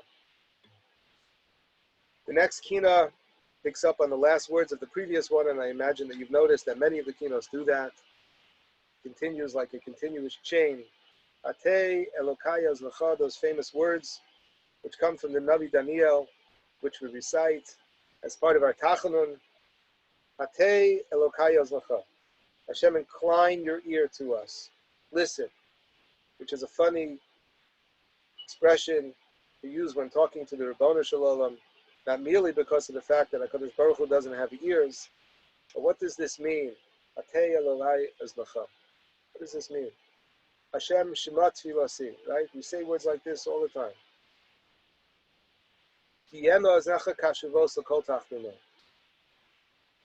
What do we mean? So it means that we want to be heard. It means that each and every one of us prays for a connection with HaKadosh Baruch Hu. And again in this kina, that word, those words appear again and again. Atei Elokai Azlecha. Lean forward to me, so I feel your presence, so I know that you are listening to me. We know, Chazal teach us, that if we want HaKadosh Baruch Hu to treat us a certain way, so then we need to act a certain way. HaKadosh Baruch Hu treats us in kind. Chazal tell us, Mahu Rachum, Afatotei Rachum. Just like HaKadosh Baruch Hu is compassionate, so too we have to be. But then it is incumbent upon us to be compassionate, so that Hashem will reciprocate that compassion. So there's this circuit. HaKadosh Baruch Hu leads, He models, and we are expected to act. And when we act, He reciprocates. Hashem tzilcha yad yaminecha. Hashem operates almost like our shadow. A fascinating idea. This past Shabbos in a Pirkei Avos shir, I mentioned an idea from the Nesiva Shalom, amazing idea, that when Rabbi Kiva says, "V'ahavta l'reacha kamocha zeh klal gadol b'Torah," he doesn't merely mean this is a big deal. Zeh klal gadol b'Torah means that this is the mitzvah which is kol Torah kula. And I asked the question, wait a second, most of the Torah is ben adam l'makom. How could it be that v'ahavta l'reacha kamocha incorporates most of the Torah which is not ben adam l'chavero? The majority of mitzvahs in the Torah ben adam l'makom. So the Shalom explains, at least the way I understand it, a fascinating idea. And that is that the way we become close to the Ribono Shel Olam is by practicing on other people. Sounds a little strange. But when we're dealing with other people, interacting with other people, we should try to develop relationships in a way that are genuine, that are meaningful, in which I speak to another person and convey a genuine sense of concern and connection, and that becomes an opening through which and by which we are now able to access Kol HaTorah Kula. It is the gateway. It's not that it's the most important mitzvah in the Torah. It is the one which is kolel everything else, because it is on the surface difficult, if not impossible, for a human being to connect with the divine. We do so by way of other people. So if we want Hashem to be Atei Elohai Ezlecha, so the way we do that is by bending down and listening to other people. Listening, not just hearing other people, listening to them. Several months ago, I quoted an idea from Rav Druck, an amazing idea. You know, it's funny that there's no heter to greet another person on Tisha B'Av. You would think a day in which we are suffering for the sin of sinas chinam, you would think that it would be incumbent upon us to go ahead and to walk around and to greet everyone. It should be like Purim today. We should be knocking on each other's doors, giving gifts, saying Shalom Aleichem, how are you? Greeting each other, expressing love and affection to each other in the most genuine way. Why is there an Isser of Sheila Shalom today? It doesn't make sense. We can't speak to one another. I can't greet you?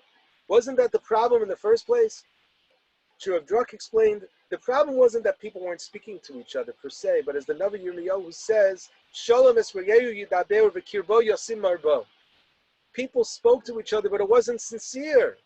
I would say Shalom Aleichem, but inside I was plotting against that very person. And so therefore greetings have become meaningless. And so the purpose of Tisha B'Av is a hard reset, to go ahead and to address the hypocrisy that so often is part of our language, talking to one another in a way that on the surface may seem sincere, but really lacks a genuine sense of concern and empathy for another person. But we are asking HaKadosh Baruch Hu in this kina for empathy. Atei Elohai Azlecha. Hashem, please, that's what empathy means. Lean down, come to my space, hear me in my pain. And the answer is, okay, we have to lead.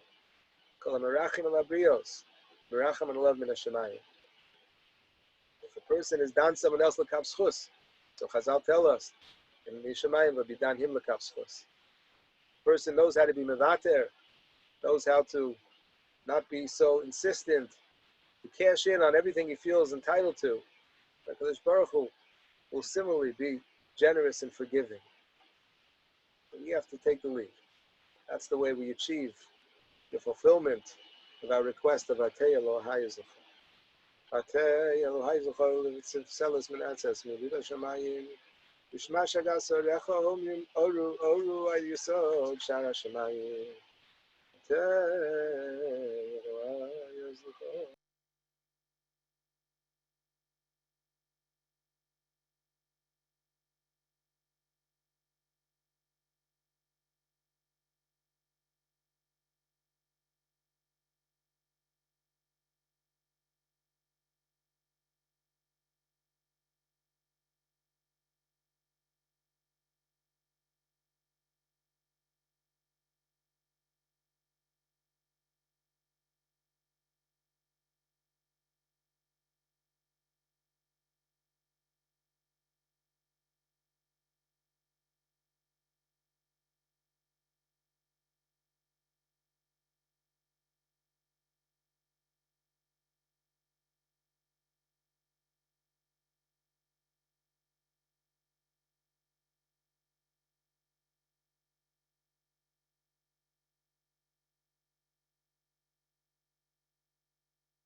Yom Yuzav Yishvach B'nitash V'ad Shonei Mushmayim Koseinu V'kanei Kinoseinu V'yarpanecha Mikdoshcho HaShonei. The next Kina Chafal Farzei Halavanon Adidai Torah, is really the first Kina that does not speak about an event which is directly related to the Churban Beis Hamikdash. Of course, I say directly because historically, the martyring of the Asar Erugim Malchus happened during the Tekufa of the Churban Bayis Sheni, but spanned several generations and was more of a part of the overall collateral damage of the Churban Beis Hamikdash, the relentless war against the heart, the mind, the spirit of the Jewish people. This particular kina is one which is recited only on Tisha B'Av, but there is a similar piyut which describes a similar set of events that we recite on Yom Kippur, and the Eila Ezkara, which we recite on Yom Kippur, while it captures many of the same ideas, has overall somewhat of a different tone to it, somewhat different description, and most importantly, most significantly, it's in that piyut of Eila Ezkara where the very powerful illustration of HaKadosh Baruch Hu telling the Malachim, don't ask any questions or I will destroy the world. Over here on this day of Tisha B'Av, when we said already we're allowed to ask, Eicha, how can this happen? So we ask openly. For those of us, and I'm just looking at some of the faces and names over here, I feel like I'm speaking to everyone who have an appreciation for Torah, for Torah study, for Torah texts. A kina like this is one which can and should naturally cause an arousal of real personal pain. You know, when we learn Mishnah and Gemara, and we say, Shimon Gamliel, Rabbi Kiva, Rabbi Hananya, we don't say Rabbi Kiva said. We say Rabbi Kiva Omer, Rabbi Kiva says. We speak about them as if they are here. That is the way we relate to Torah, the Torah teachers, the Torah giants. They are sort of transcendent. They transcend time and space. But a kina like this reminds us that they were real people with real challenges and struggles, and real people who had to face sometimes the cruelest of fates. Not only the Asar Aruge Malchus, all throughout the generations. Different points, different periods of time. Rashi, Rabbeinu Tam, the Bali Tosfos, many of them also martyred al Kiddush Hashem. And of course, in more recent times, in the Holocaust, how many great Torah giants and Torah scholars, brilliant minds, people who taught us, who have left us with an incredible legacy. I mentioned about 15 years ago, I heard Rav Solomon speak here in Teaneck. I remember another story he told, very powerful. He said that when he was learning in Gateshead, in the Gateshead Yeshiva, probably 50 years ago, maybe more, he said one particular day, Dayan Grunfeld stopped by and was asked to speak in the yeshiva. So the Seder was interrupted, and Dayan Grunfeld got up, and he took out a paper. It was an article from an American journal, which was written by a secular Jewish journalist who went to tour England. And he came to a place that's called War's End. It's 10 miles, apparently, from Gateshead. And that's where Hadrian built a wall called Hadrian's Wall. And there are a few stones that remain. You can look, if you've never been there, you can look at pictures of Hadrian's Wall. It's covered in moss. It's a big tourist attraction. And this journalist remembered that he had yahrzeit that day, and he was directed to come to Gateshead. So he came to yeshiva. It was his first time in yeshiva. And he was amazing to see the life that was, running through that yeshiva, sort of pulsating. There was such an excitement, a vibrance. He couldn't understand the language, but it was so animated. And he was just watching from a distance, observing as a journalist would, and he heard somebody said Rabbi Kiva. He heard Rabbi Kiva's name. And the man writes, as Dayan Grunfeld took out this article, Rabbi Kiva was the man who was tortured to death by Hadrian. He ordered his death. He made the decree that Rabbi Kiva defied to teach Torah publicly. Rabbi Kiva challenged him. He says, we're never going to give in to such a decree. And now, says this secular journalist, what is left of Hadrian and what is left of Rabbi Kiva? He stood there, he said, a stone's throw from each other. Adrian, there are a few moss-covered stones, nothing else. And Rabbi Akiva's legacy is alive. His pupils are vibrant. What he stood for survived, and the entire Roman Empire is gone.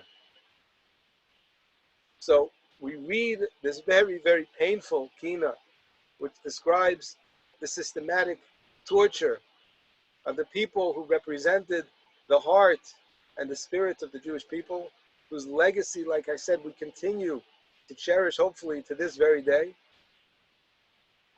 But I can't help but remind you, as we read this kina, to feel a sense of pride, a sense of satisfaction. Ashreinu matov chakenu, what is left is Hadrian and what is left of Rabbi Akiva. And I share with you, I think this may be the last video clip of the morning, I'm not sure, I don't remember. But I'll share with you one more description of a fascinating account of the Klausenberger Rebbe, once again, a modern day example of an individual who experienced such unfathomable atrocities and was able to continue to be such a source of inspiration and a rock to his community and to so many others.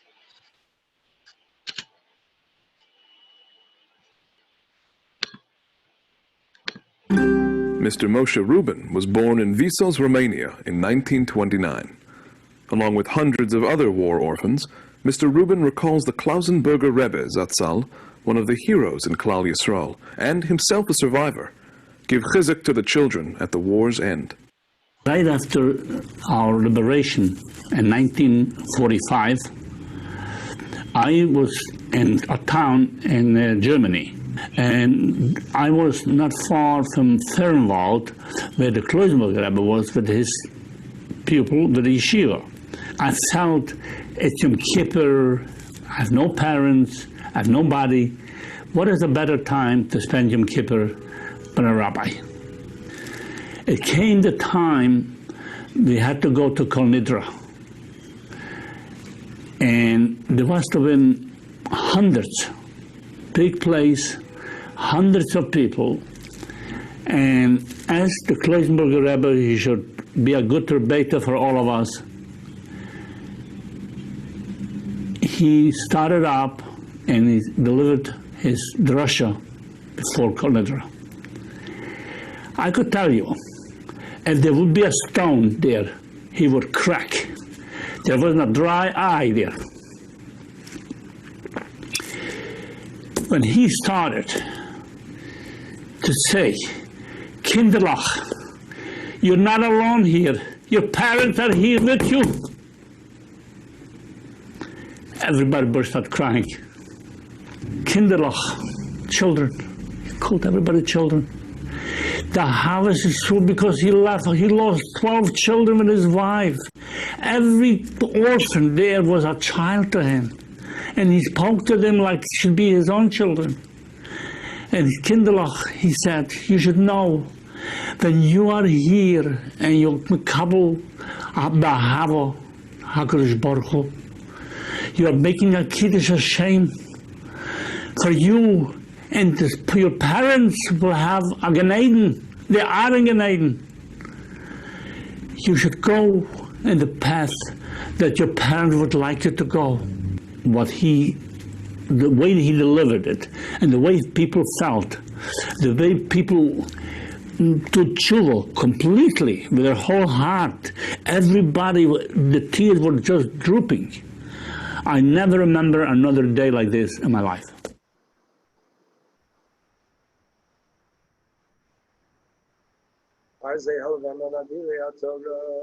בעלי תריסים במשנו, וגמרא גיבורי כוח, אמר להו בצורו, דמם נשפך ונשסו גבורו, הנה קדושי על וגמלכוס עשורו, ויעלה לעני בוכייה, ומי נגרו.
Hosea Teva B'Shot HaTshuma Tevayeh HaTfila Yitzir Adonai V'lo Yisrael V'lo Yasra Neitz B'Kayim V'Zlos Chelek Yaakov Moshe Alei Sarah Tzedek Inoch Melech Yom HaShamu Yemei Avlech Yoram Yisav Melech. I'd like to skip now to Kina Chav Gimel Ve'es Navi Chatasi Hashmima V'Temasi Alachi Azvima. This is a Kina which is dedicated to the son and the daughter of Yishmael ben Elisha, a story which is found in the Gemara in Gittin, which tells us a tragic story of the death of siblings and children. A story which I think that once again, many of us would have a very, very difficult time imagining and relating to. The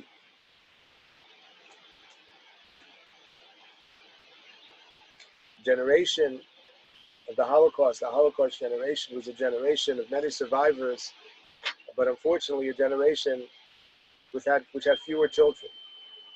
That's why Rabbi Lau's survival was so celebrated and so miraculous, because children, as a rule, they didn't survive. Hunger and disease didn't get to them, but they were certainly no use to the Nazis. Rabbi Reisman once said that when his father came to the States, it was very rare for him to see a child. And he remembers how his father, whenever he would see a child, was so affected emotionally just to see a child. Gustman, the Rosh Yeshiva of Netzach Yisrael in Yerushalayim, once noticed that when there was a gathering of kids, probably from Bnei Akiva, demonstrating in the streets, they were singing with their flags, he went out to join them. And his students noticed and thought that this was a little bizarre for the Rosh Yeshiva. Why would he do this? This is Norishkeit. And he said to them, if you saw what I saw, if you saw the destruction of so many children, you would understand why I stand in the street and celebrate with them. How fortunate we are to have children once again among us. This keynote is about the generations and of generations of children who would never live to have children of their own. I said to you beforehand, I was showing you the last video, but I don't know, I can't keep track of my own thing over here. So I want to show you something else that I came across. I hope you find as meaningful as I did. Give me 1 second.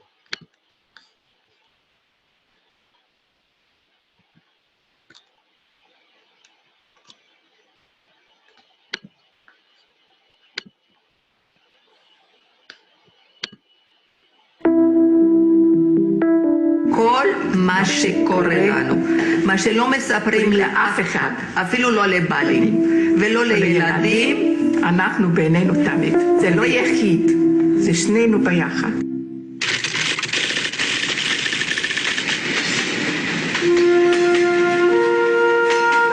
אני זוכרת שהוציאו אותנו מהקרונות, מלא אססים עם כלבים, המון אנשים, בלגן גדול, וצעקות שמישהו צועק שם צווילינגן, שזה בגרמנית תאומים. אז אמא שלי שאלה מה זה טוב להגיד צווילינגן, אז הוא אומר מה יכול להיות? תגידי. אחר כך לקחו אותנו לבלוק הזה של תאומים, שהיו שם הרבה תאומים, בכלל לא ידענו שיש כל כך הרבה תאומים. אנחנו שמה ואנחנו מוכנות תמיד, מתי שקוראים לנו, ללכת לנישואים. זה התפקיד של התאומים. עשו כל מיני ניסויים, וזה כאב, ואז אנחנו צרחנו. הם לא הסכימו, הם רצו שאנחנו נהיה שקטים ושנעשה מה שהם רוצים. אלה שהיו חלשות ולא היו נראות טוב, הם לקחו אותם, לא המשיכו, לא חזרו. עד כדי כך שאמא אמרה לנו שלפני שלוקחים אותנו לניסויים למנגלה, נצפות את הפנים שלנו, שאנחנו נהיה אדומות ושנראה טוב. אתה אף פעם לא ידעת מה שיעשו לך שם, ואף פעם לא ידעת אם תחזור משם. יש שם 2 ילדות עם כובעים על הראש. זה התמונה שלנו. הדברים הטובים שקרו, שנולדו לנו ילדים. בגלל שאמרו שהנישואים האלו הרבה נשים לא יכלו להביא ילדים לעולם. האבא שלי, שאני התחתנתי, אז הוא סיפר לבעל שלי שאני הייתי בשואה ועשו נישואים, שהוא ייקח את זה בחשבון, שאי אפשר לדעת התוצאות. והרגע הכי מאושר, לא שנולדו תאומים. אז אתה יכול לתאר לעצמך איזה אושר.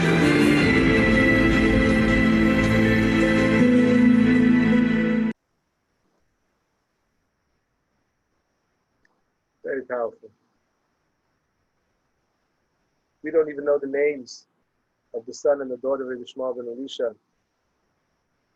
They probably would have become very great and inspiring people, but they did not live to become adults, to have children of their own.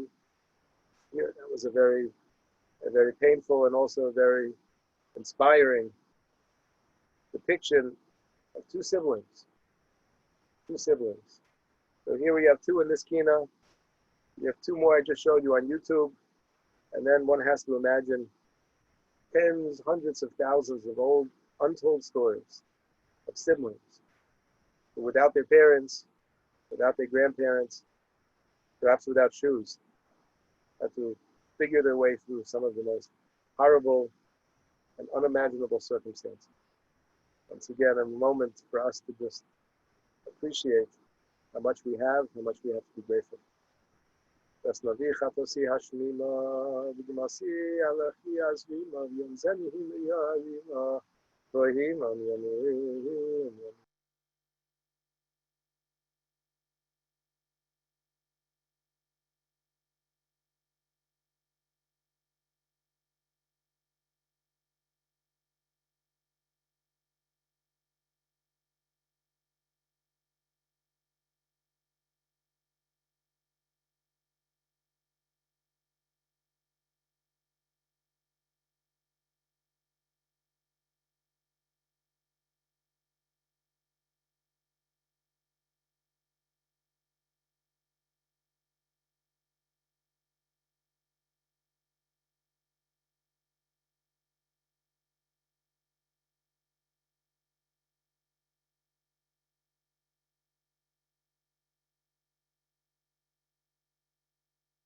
now several kinos to Kino Chafhei Miteno Shimayim, which is a kino which describes the events which happened at the time of the First Crusade in the year 1096,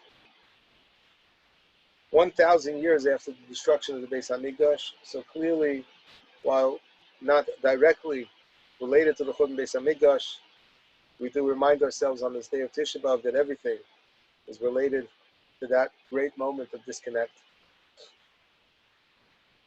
I mentioned earlier, Rabbi J. Shafter commented that if we would fast for every pogrom, we would never eat.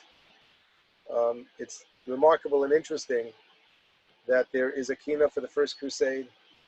It was, of course, a very, very significant and historical event, and there are actually events that are related to the day of Tisha B'Av that are significant. In fact, this particular kina is considered to be historically accurate, very much so.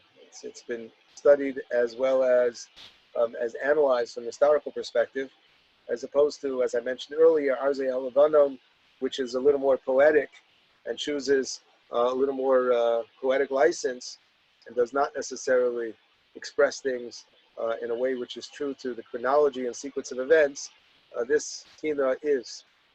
The Meshech Chochmah in Parshas B'Chukosai, when he comments on, talks about essentially anti-Semitism and what it means for a Jew to be in Galus. So he points out that as far as we can tell, there's a certain, he calls it Derech Hashgacha. There's a certain way in which HaKadosh Baruch Hu is Mashgiach Aleinu in Galus and allows us to find a place in which we are able to establish roots and build ourselves as a community for, and he says, Karov Lemeya O Masayim, for 100 or 200 years. And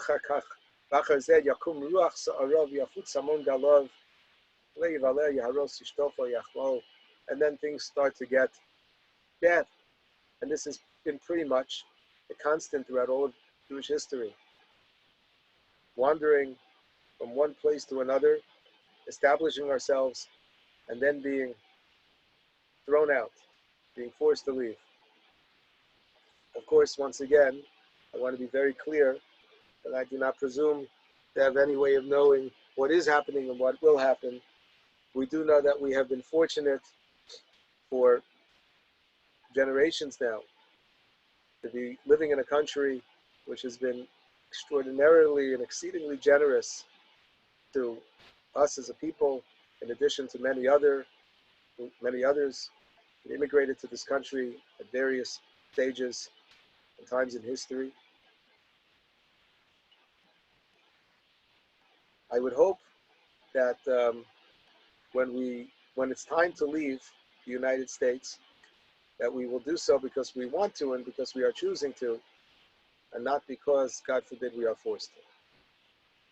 While some prefer, certainly not the latter, but prefer to see things from that very gloomy and doomy perspective, we always do have, or at least at this point in our lives and history, we do have an option. We do have an option. It's remarkable, and I hope you appreciate this as much as I do, that even though there have been several exceptions that have been issued by the Israeli government as to who's permitted to enter the country at this time, because they are on essentially a virtual lockdown from people coming from outside. There were several exceptions, actually very few initially. And really the only way, ironically, at one point, the only way that you could actually get into Israel if you were not an Israeli citizen was to become one, which is beautiful. It's beautiful because what it says about what it means to be part of a people in the modern state of Israel that still cherishes the law of return, allowing each and every Jew to return under all circumstances. But remember how the Rav would write, and we spoke in Kol Dodido Fake about the knock, and how many millions of lives would have been spared had the Jew only had a place to go in the years leading up to the Shoah. And here we have a place to go, and we should be very grateful for that. In the Sefer Ema Banim Smecha of Tachtal, he quotes such a beautiful idea, something which is so amazing. He says, it says in Shir Hashirim, Mashcheni acharecha narutza. Mashcheni acharecha, which means, pull me after you, or Mashcheni rather, pull me, acharecha narutza, and I will run after you. Mashcheni kama, acharecha narutza. So he says, which one is it? Is it Mashcheni or is it narutza? So he says, when a person wants to acquire an animal, certain animals, it can be acquired in different ways. They require certain types of kinyanim and halacha. There's a kinyan that's called mashicha. So how does a kinyan mashicha work? So he says there are two ways that a person can acquire an animal through mashicha. One way is it can pull the animal. It can pull it. If you pull the animal, so then if it follows you, so then you've been koned. Assuming, of course, if a person sells it to you, then you could be koned that way. There's another way, and that is that if a person gives the animal a little zetz from behind, and the animal starts to run, that's another way to be koned an animal to Mashiach. So he says in Shir Hashirim, we say, Mashcheni acharecha narutza. We ask HaKadosh Baruch Hu to be koned us to a king for the first type of the king of Mashiach. HaKadosh Baruch Hu should call our name, and we'll follow. If that doesn't work, So then sometimes it's necessary to do a different type of a kiddush. Now these words, Eva Banu Smecha, were written during the Holocaust. Taital, who was martyred al Kiddush Hashem, fascinating individual, Hungarian Jew, Munkacher, needless to say, not among the biggest Zionists in the world, but he composed a book which is among the most important, perhaps the most important book on the bookshelf of any religious Zionist. He has some very, very profound insights of this idea of Mashcheni Acharecha Narutza. The Meshech Chochmah, again, when it reflects upon the various points in Jewish history, the Crusades among them, as being a time in which there was a call. At that time in history, they didn't have the option that we have today. There was, returning to Eretz Yisrael, first of all, was very, very dangerous. Let's not forget where the Christian Crusaders were going. But living there, surviving there, was completely against the odds. I feel literally like a wandering Jew, Nava Nava Aretz, nowhere to go. So when we read this Kina, and we should reflect upon the sense of vulnerability and despair that the people who were living in the communities of the Rhineland felt during the time of the First Crusade. Once again, and forgive me for repeating myself, we should feel especially fortunate to live in a time in history in which the only way you can get to Eretz Yisrael right now, virtually, is by making Aliyah. V'yitain Rosh Hashanah ve'ini mekornos lai v'etkol kol yomosai v'leilayis chalei tavai v'olai v'yoshia kol loy v'yatonu v'yatamanu avoy oy v'lai v'chein v'chol v'chad v'ram v'herev v'avis yisrael v'ramad noy k'nafru v'chol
Makosianu shodi masir nizole kino mardi shumeli amore b'tchilu asir alachi b'tzole v'nexit shalom Adonai k'naflu v'chaleh.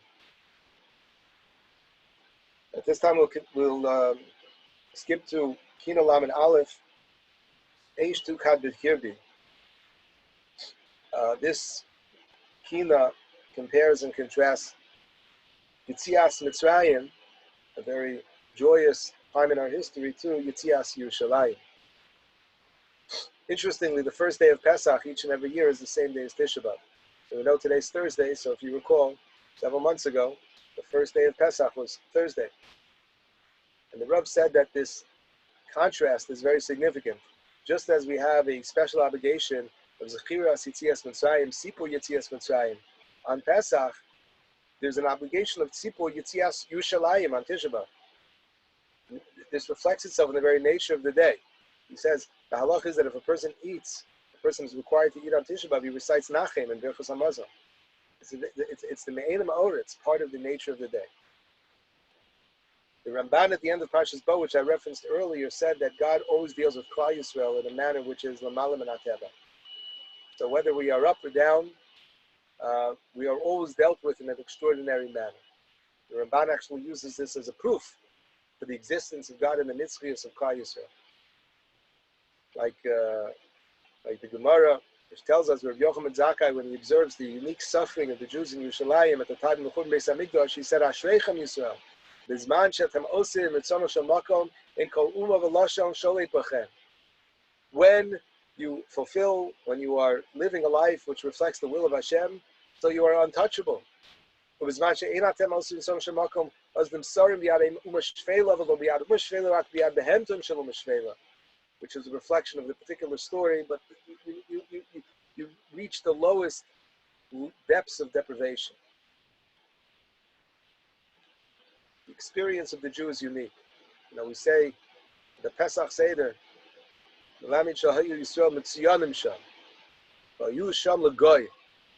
we were Mitziyanim. Mitziyanim, you know, when you're in third grade and your teacher writes Mitziyan, it means excellent. Mitziyan doesn't always mean excellent. It means unique, distinguished. We stick out. We stick out sometimes in good ways, and sometimes we stick out in not such good ways. You've heard me say before, while I do think that sometimes certain journals and newspapers and perhaps other media sources do have a certain bias against the Jew, you will never hear me personally fetch and complain when the New York Times or anybody else decides to publish a story about how some Jew embezzled lots of money or how some Jew committed some other crime. Because while it's true that there may be some bias, it's true that they may be more interested in such a story, but it doesn't make a difference. The fact of the matter is they have every right to go ahead and to look at the Jewish people. We are supposed to be a Mamleches Kohanim V'Goy Kadosh. So, you know, when times are good, so we are able to speak with a sense of pride and reflection of Yitzias Mitzrayim. And when we are not showing our finest colors, and we are not displaying ourselves in the way we should, so yeah, this Kina basically says it's coming from the same place. We are Mitziyanim. And so therefore we need to live that part. Traditionally there is a tune that is associated with this Kina. I regret that we are not all together. I'm tempted, but I'm not going to unmute everybody because I'm afraid that it won't sound as nice as I wish it would. I've learned already that unmuting everybody on Zoom is not the same thing as being together in shul. And so therefore I apologize that you have to hear my voice, but I encourage you to sing along with me. Rabbi Yablak, wherever you are, I see you. I'm with you because I can hear your voice. Actually, Rabbi Yablak, maybe I'm going to unmute you, not to put you on the spot, but I would like you to lead us. I hope you don't say no. I have to find it. Okay, fair enough. It's Kina Lamed Aleph, Eish Tu Kad B'Kirbi.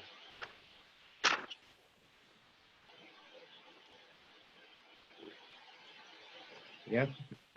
Yes. Eshtukad bekirbi, Bahalosi al libi, B'tzeisi mimitzroyim, Kinim a'ira, Lema'an askira, B'tzeisi mirushalayim.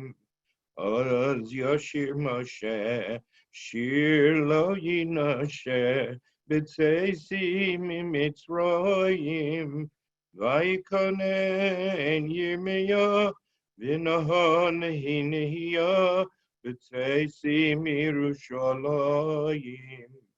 Beisi hiskonon, V'shachan he'anon, B'tzeisi mimitzroyim, V'chamas el shochno, Olai kanona, B'tzeisi mirushalayim. Galeyom romu, V'chachama komu, B'tzeisi mimitzroyim, Zidunim shotofu, V'al roshi tzofu, B'tzeisi mirushalayim. Degan shamayim, Umitzur yazuvu mayim, B'tzeisi mimitzroyim, Lano umrorim, Umayim hamorim, B'tzeisi mirushalayim.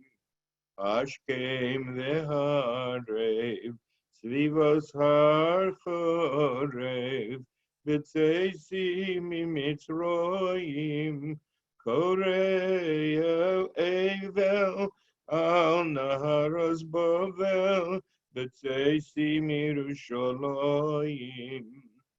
Marei kavod Adonai, Ke'esh ocheles lefonoi, B'tzeisi mimitzroyim, V'cherev letusha, Uletevach netusha, B'tzeisi mirushalayim. Zevach umincha, B'shemen hamishcha, B'tzeisi mimitzroyim. Segulas el lekucha, Kitzon netivcha, B'tzeisi mirushalayim. Chagim v'shabbosos, U'mofasim v'yosos, B'tzeisi mimitzroyim, Ta'anit ve'evel, U'redov ha'hevel, B'tzeisi mirushalayim. Tovu oholim, Le'arba'ot degolim, B'tzeisi mimitzroyim, V'oholei Yishmaelim, U'machanos arelim, B'tzeisi mirushalayim.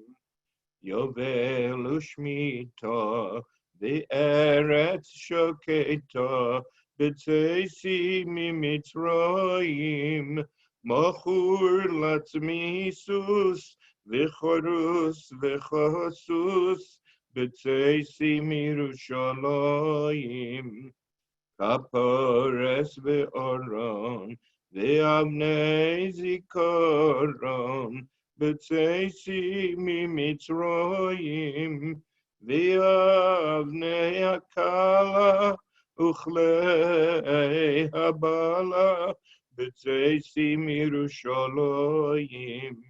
Leviim v'aharonim, V'shiv'im zekenim, B'tzeisi mimitzroyim, Nogsim u'monim, U'machrim v'konim, B'tzeisi mirushalayim.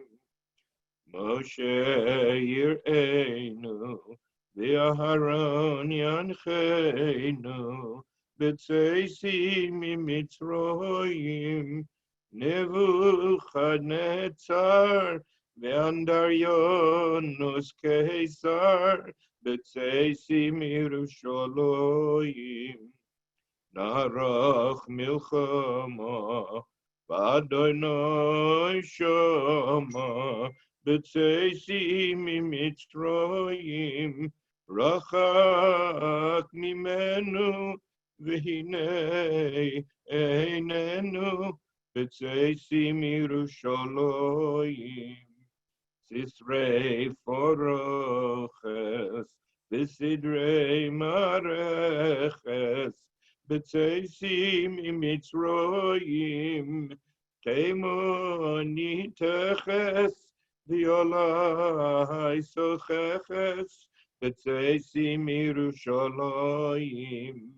עולו זבחים, ואישי ניחוחים, בצייסים ממצרים, בחרב מדוקרים, בני ציון היקרים, בצייסים ירושלים. פערי מקבוס, לכבוד נקבוס, בצייסים ממצרים, שריקוס וסרוס, וקולוס וזבוס, בצייסים ירושלים. ציץ הזוב, והמשל ורב, בצייסים ממצרים, ושלח הנזר, ויפס העזר, בצייסים ירושלים. קידושו ונבואה, וכבוד אדוני נראה, בצייסים ממצרים, נגלה ומראה, ורוח הטומאה, בצייסים ירושלים. רינה וישועה, בחצוצרות התרועה, בצייסים ממצרים, זעקה סולול, ונעקס חולול, בצייסים ירושלים. שולחן ומנורה, וחליל ותורה, בצייסים ממצרים, אליל וסויבה, ופסל ומצבה, בצייסים ירושלים. תורה וסעודה, וכלי החמדה, בצייסים ממצרים, ששון ושמחה, בנס יגון והנחה, בשובי לירושלים.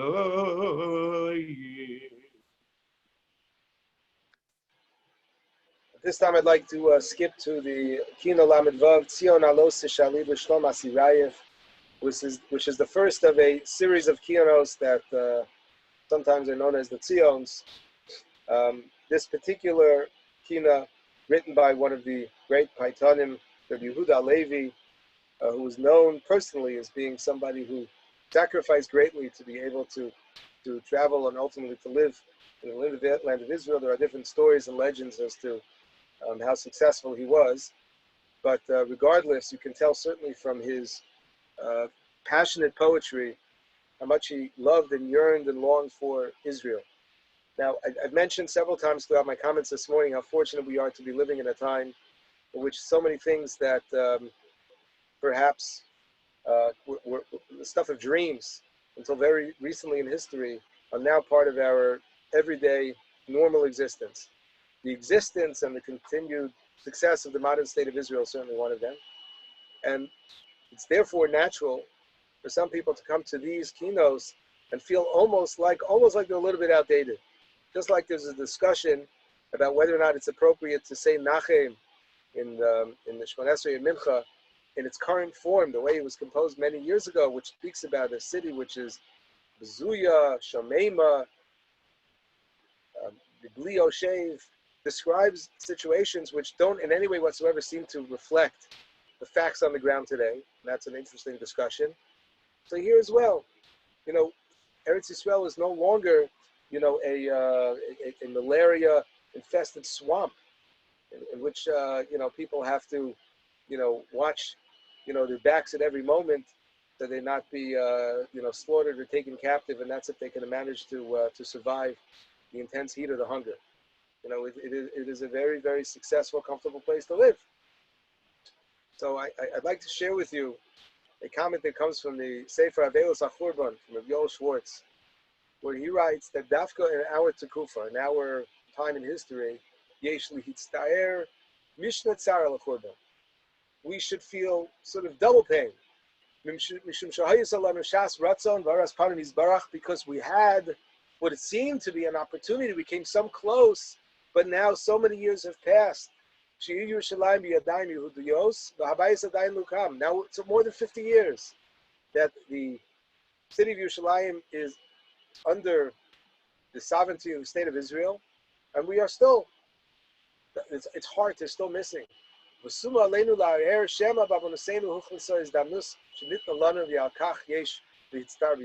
goes on to develop this point further, and I won't now in the interest of time. But we shouldn't assume that because we are so close, so maybe, it sort of takes the sting out of these kinos. To the contrary, he argues because we are so close yet so far, it is precisely for that reason why these kinos should mean something to us in a very deep and profound way.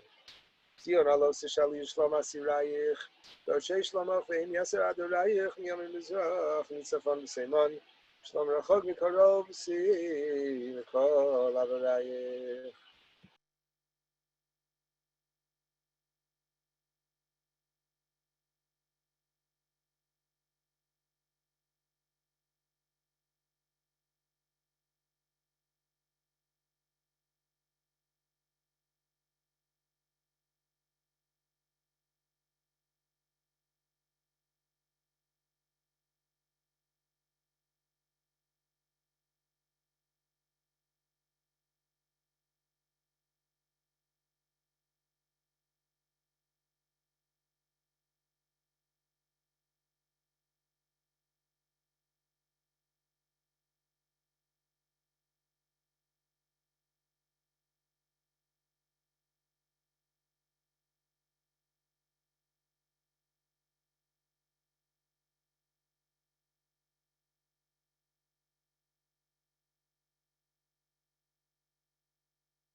ישרי אנוש שלך ויקרב ישכם בחצילה אשרי לך כביגיע לירי אלוה זרני בגבולה שברה יחובס ובחס בחירה יחובס ובזר כסף ושבח עלי קדוש נרייך. Going to skip now to recite one more kina before Elitzion, and that is the kina composed by Shimon Schwab, Zechrono Livracha, in memory of the martyrs of the Churban of Europe, of the Holocaust. There are traditionally two kinos that are found in most collections of kiros. One that was written by the Baba Rebbe. We traditionally have recited this one. And for the past number of years, we have actually recited it together a little slower. I encourage you, as we are reading it, if it is easier to sort of hear it in Hebrew and read it in English, whatever works for you, that's fine. But I will read Hazochem Askirav. This would be found, there's no number for this kina, but it would be found at the end of the kinos, probably before Eritzion, in any version that you are using. Hazochem Askirav Dor Dor Doshav Me'es Asherah Zechartanu Iskor Deiron Shal Dor Acharon Oyo Meho Yolonu Duvim Abodam Shemasu Nafshosam Koshkoim Keabacha Yifkidem Elohim Ba'atzos HaChayim B'Adiyah Zucham Mizracha Su'ei Lov Kapayim Ahoy Shemayim Hoyam Etav Shivtei Yisrael Eidosu Kilos Arinu Gulos Chaberos Mosados Komo Adeyel Yitain Pagimayim Tirad Loinayim Velashtos Nachalei Admos Alei Alfei Alafim Gufim Nisrafim B'moei Shachar Barnus Vos Yasarei HaTorah Machzikei Masora V'yaperchei HaKuma Tzirim Yachovshei Midrashos Umarim Umaros Tinokos Beis Rabban Yakirim Abanos Batchos Usavim Nisavos V'yazaram Etapam Sheyoladu V'gam Merabos V'rivavos Ne'adim B'chayim V'mosom Lo Nifradu Estamam Derosh Kisas Rosh Shokol Nidof Le'alim Atrufim Kol Nafshos Meis B'mei Shever Vosei Vosheis Shishafei P'ramim Alofim V'shiyoli V'ayed V'bratzam Soer V'karmei Achemed Ohavto Goel Adon Nazechet Zarom Atumchani Sefer Kosavto Zachor Hanakos V'rash Tzakos V'zivul Oretzach Yored Mehem V'demos B'neihem Lo Sishachach Lo Netzach Lo Chilu B'nicha Hitzricha Mishududei Lahakos HaKlavim Zachor Usvar B'not Chatzeror Eris Nakom Melbon Aluvim B'machanos HaProim Keiv Nogoyim B'fachim B'fashos Agumos Charafos Tzchok Limos Verok B'tzeakos Ayimos Ravon Simayon Shigayon Nitzavon V'chishlon Echshalim V'lichoach V'chonakos Chalon Mikol Yachirim Lo Cholilo L'fam Yishkolach V'simros Hashon V'kitar Mikivshan Tilei Tilim Atzamos V'gilim V'chadrei Haral Kol Shagos Mikala Nechnokim Tov Ta'i Adeidim V'sirchom Gufos V'yos Gufos Kol Adomen Admas Noatzim Ichafu Tarfeihem L'var Yisrael Beihem Yarish L'kushetei Anoshim V'kritzatz Etzba'o Shel Roshei HaPros L'min Shibud Perach Tzamaves L'smol V'chyaru Yiriyos Al Chofrei Aboros V'yusirei Shibud Kever Idum Shor Echinu Ach Yoseinu V'sersu Ben Hoseinu Konos Tarelo Midei Rofim Machzorim Uflitei Asridim, Mechilos Usorim, Tinyon Yilodim, Vatei Shmad Kimarim. Tesamim Liolo, Damanei Hagolo, Hoy Ariel, Minivas, Chasidecho, Tzon Kodeshim Yimnei Asher Yisham Lo Sivke, V'chunecho Hayu, Mikadshei Shenecho. V'koshma Yisrael, Masu Nefesh Loel, Shu Yasvei Niad Yom Acharon.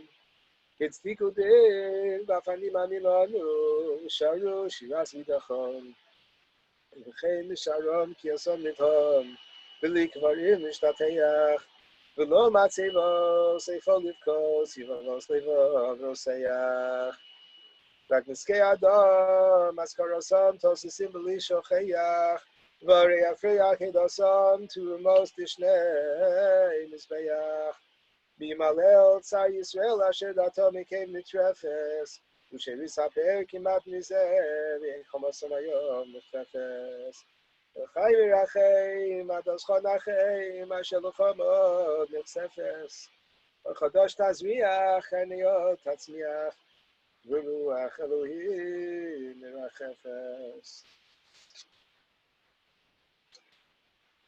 You now reach the point, I can't call it the conclusion, as when we come to Litzion, it is not the conclusion of the kinos, as the entire day of Tisha B'Av is a day of kinos. And certainly the suffering and the need to recount the suffering of the ages does not end once we reach Chatzos. The Rav understood that this kina was not merely the end because of inspirational message, but to stress the fact that the crying should continue. And just like a woman in childbirth, which is the imagery which we are asked to keep in mind and bear in mind as we read this kina, the pain continues until the labor is completed. and the labor is not completed. We have experienced many things to celebrate in the course of our lifetime over the past several generations, but we are certainly still in the period of Chevle Leida. We hope the period of the Chevle Mashiach. And similarly, to the Sula Chagura Sak, the pain is intense and it's great. But we do stand. We do stand when we recite this Kina, not merely because we have now arrived momentarily at the time of Chatzos, and we rise from the ground of Chatzos, but we do stand as a sign of our hope, of our finding in a state of being the Koma Zakufa, not only physical strength and physical stature, but by repositioning ourselves, we try to shift our mindset slightly as we enter the midday of Tisha B'Av, when there is an element of consolation that sets in. Dafka, because of the reflection of the unique nature of Jewish suffering, as well as the statement of Rabbi Yochanan Mazachai, Yeshreichem Yisrael, how fortunate we are that whether we're up or down, HaKadosh Baruch Hu deals with us in a way which is truly miraculous and marvelous and remarkable, and something that the entire world can see and observe, that we are Mitsuyanim. We hope that that perspective gives us just a small measure of Nechama as we conclude the keynotes at this time. B'tzion b'yara, b'na'isha b'tzidaha, b'chiv sulah chagur asak, abal mi'oleha, alei armor Hashem nitash, yash mason adoreha, v'yal v'yas mechor fiyel, v'soch mikdash chadoreha, alei galus m'shoseyem, Mani meishir zemoreha, v'yal dama masher shupach, k'mo meirei yoreha, alei ayon nechaleha, asher dama b'yoreha, v'yal dar asher shomein, u'bitul sanetreha, alei zivchei smideha, ufid yomei v'choreha, v'yal chiluch v'leicho, u'mizbach yitoreha, alei tapei melacheha, b'nei David gibireha, v'yal yafyom asher chashach, v'yei saruch tisareha, alei chavod asher gala, v'yei zchudat gibireha, v'yal lochetz asher lachatz, V'som sakim chagureha, alei machatz v'rov matos, asher huku nizireha, v'yal liputz alei sela, ol aleo noreha, alei simcha soiveha, tzchaku al shmareha, v'yal imui b'nei chorim, livdi v'yot yoreha, alei fesha asher yipso, Tluhu derech ashereha, v'yal tzivos koleha, shizufeha shchoreha, alei kolos v'chorfeha, v'yisrabu figoreha, v'yal rikshas migatfeha, v'soch mishkan chatzereha, alei shimcha asher chulam, v'fi kamei mitzureha, v'yal tacha nitzav kuloch, Shov Shma Moreha, V'tzion V'yoreha, K'mo Yisha B'tzireha, V'chiv Sulah Chagur Asak, Aval V'yoreha, Shomron Kol Titen Mitzori Avon Avir Zacher Etzitzoni V'alei David V'zak Mitzvot V'om Atzion V'zemani Adonai.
כי ניחם אדמו"ר ציון, ניחם כל חורבוסו, ויעשה מדברו כעדן. ויעבוסו כגן אדמו"ר, ששון משמחו ימצא בו, תודה וכל זמנו. For those who have not yet completed davening, you can do so at this time by reciting Ashrei till the end of Aleinu.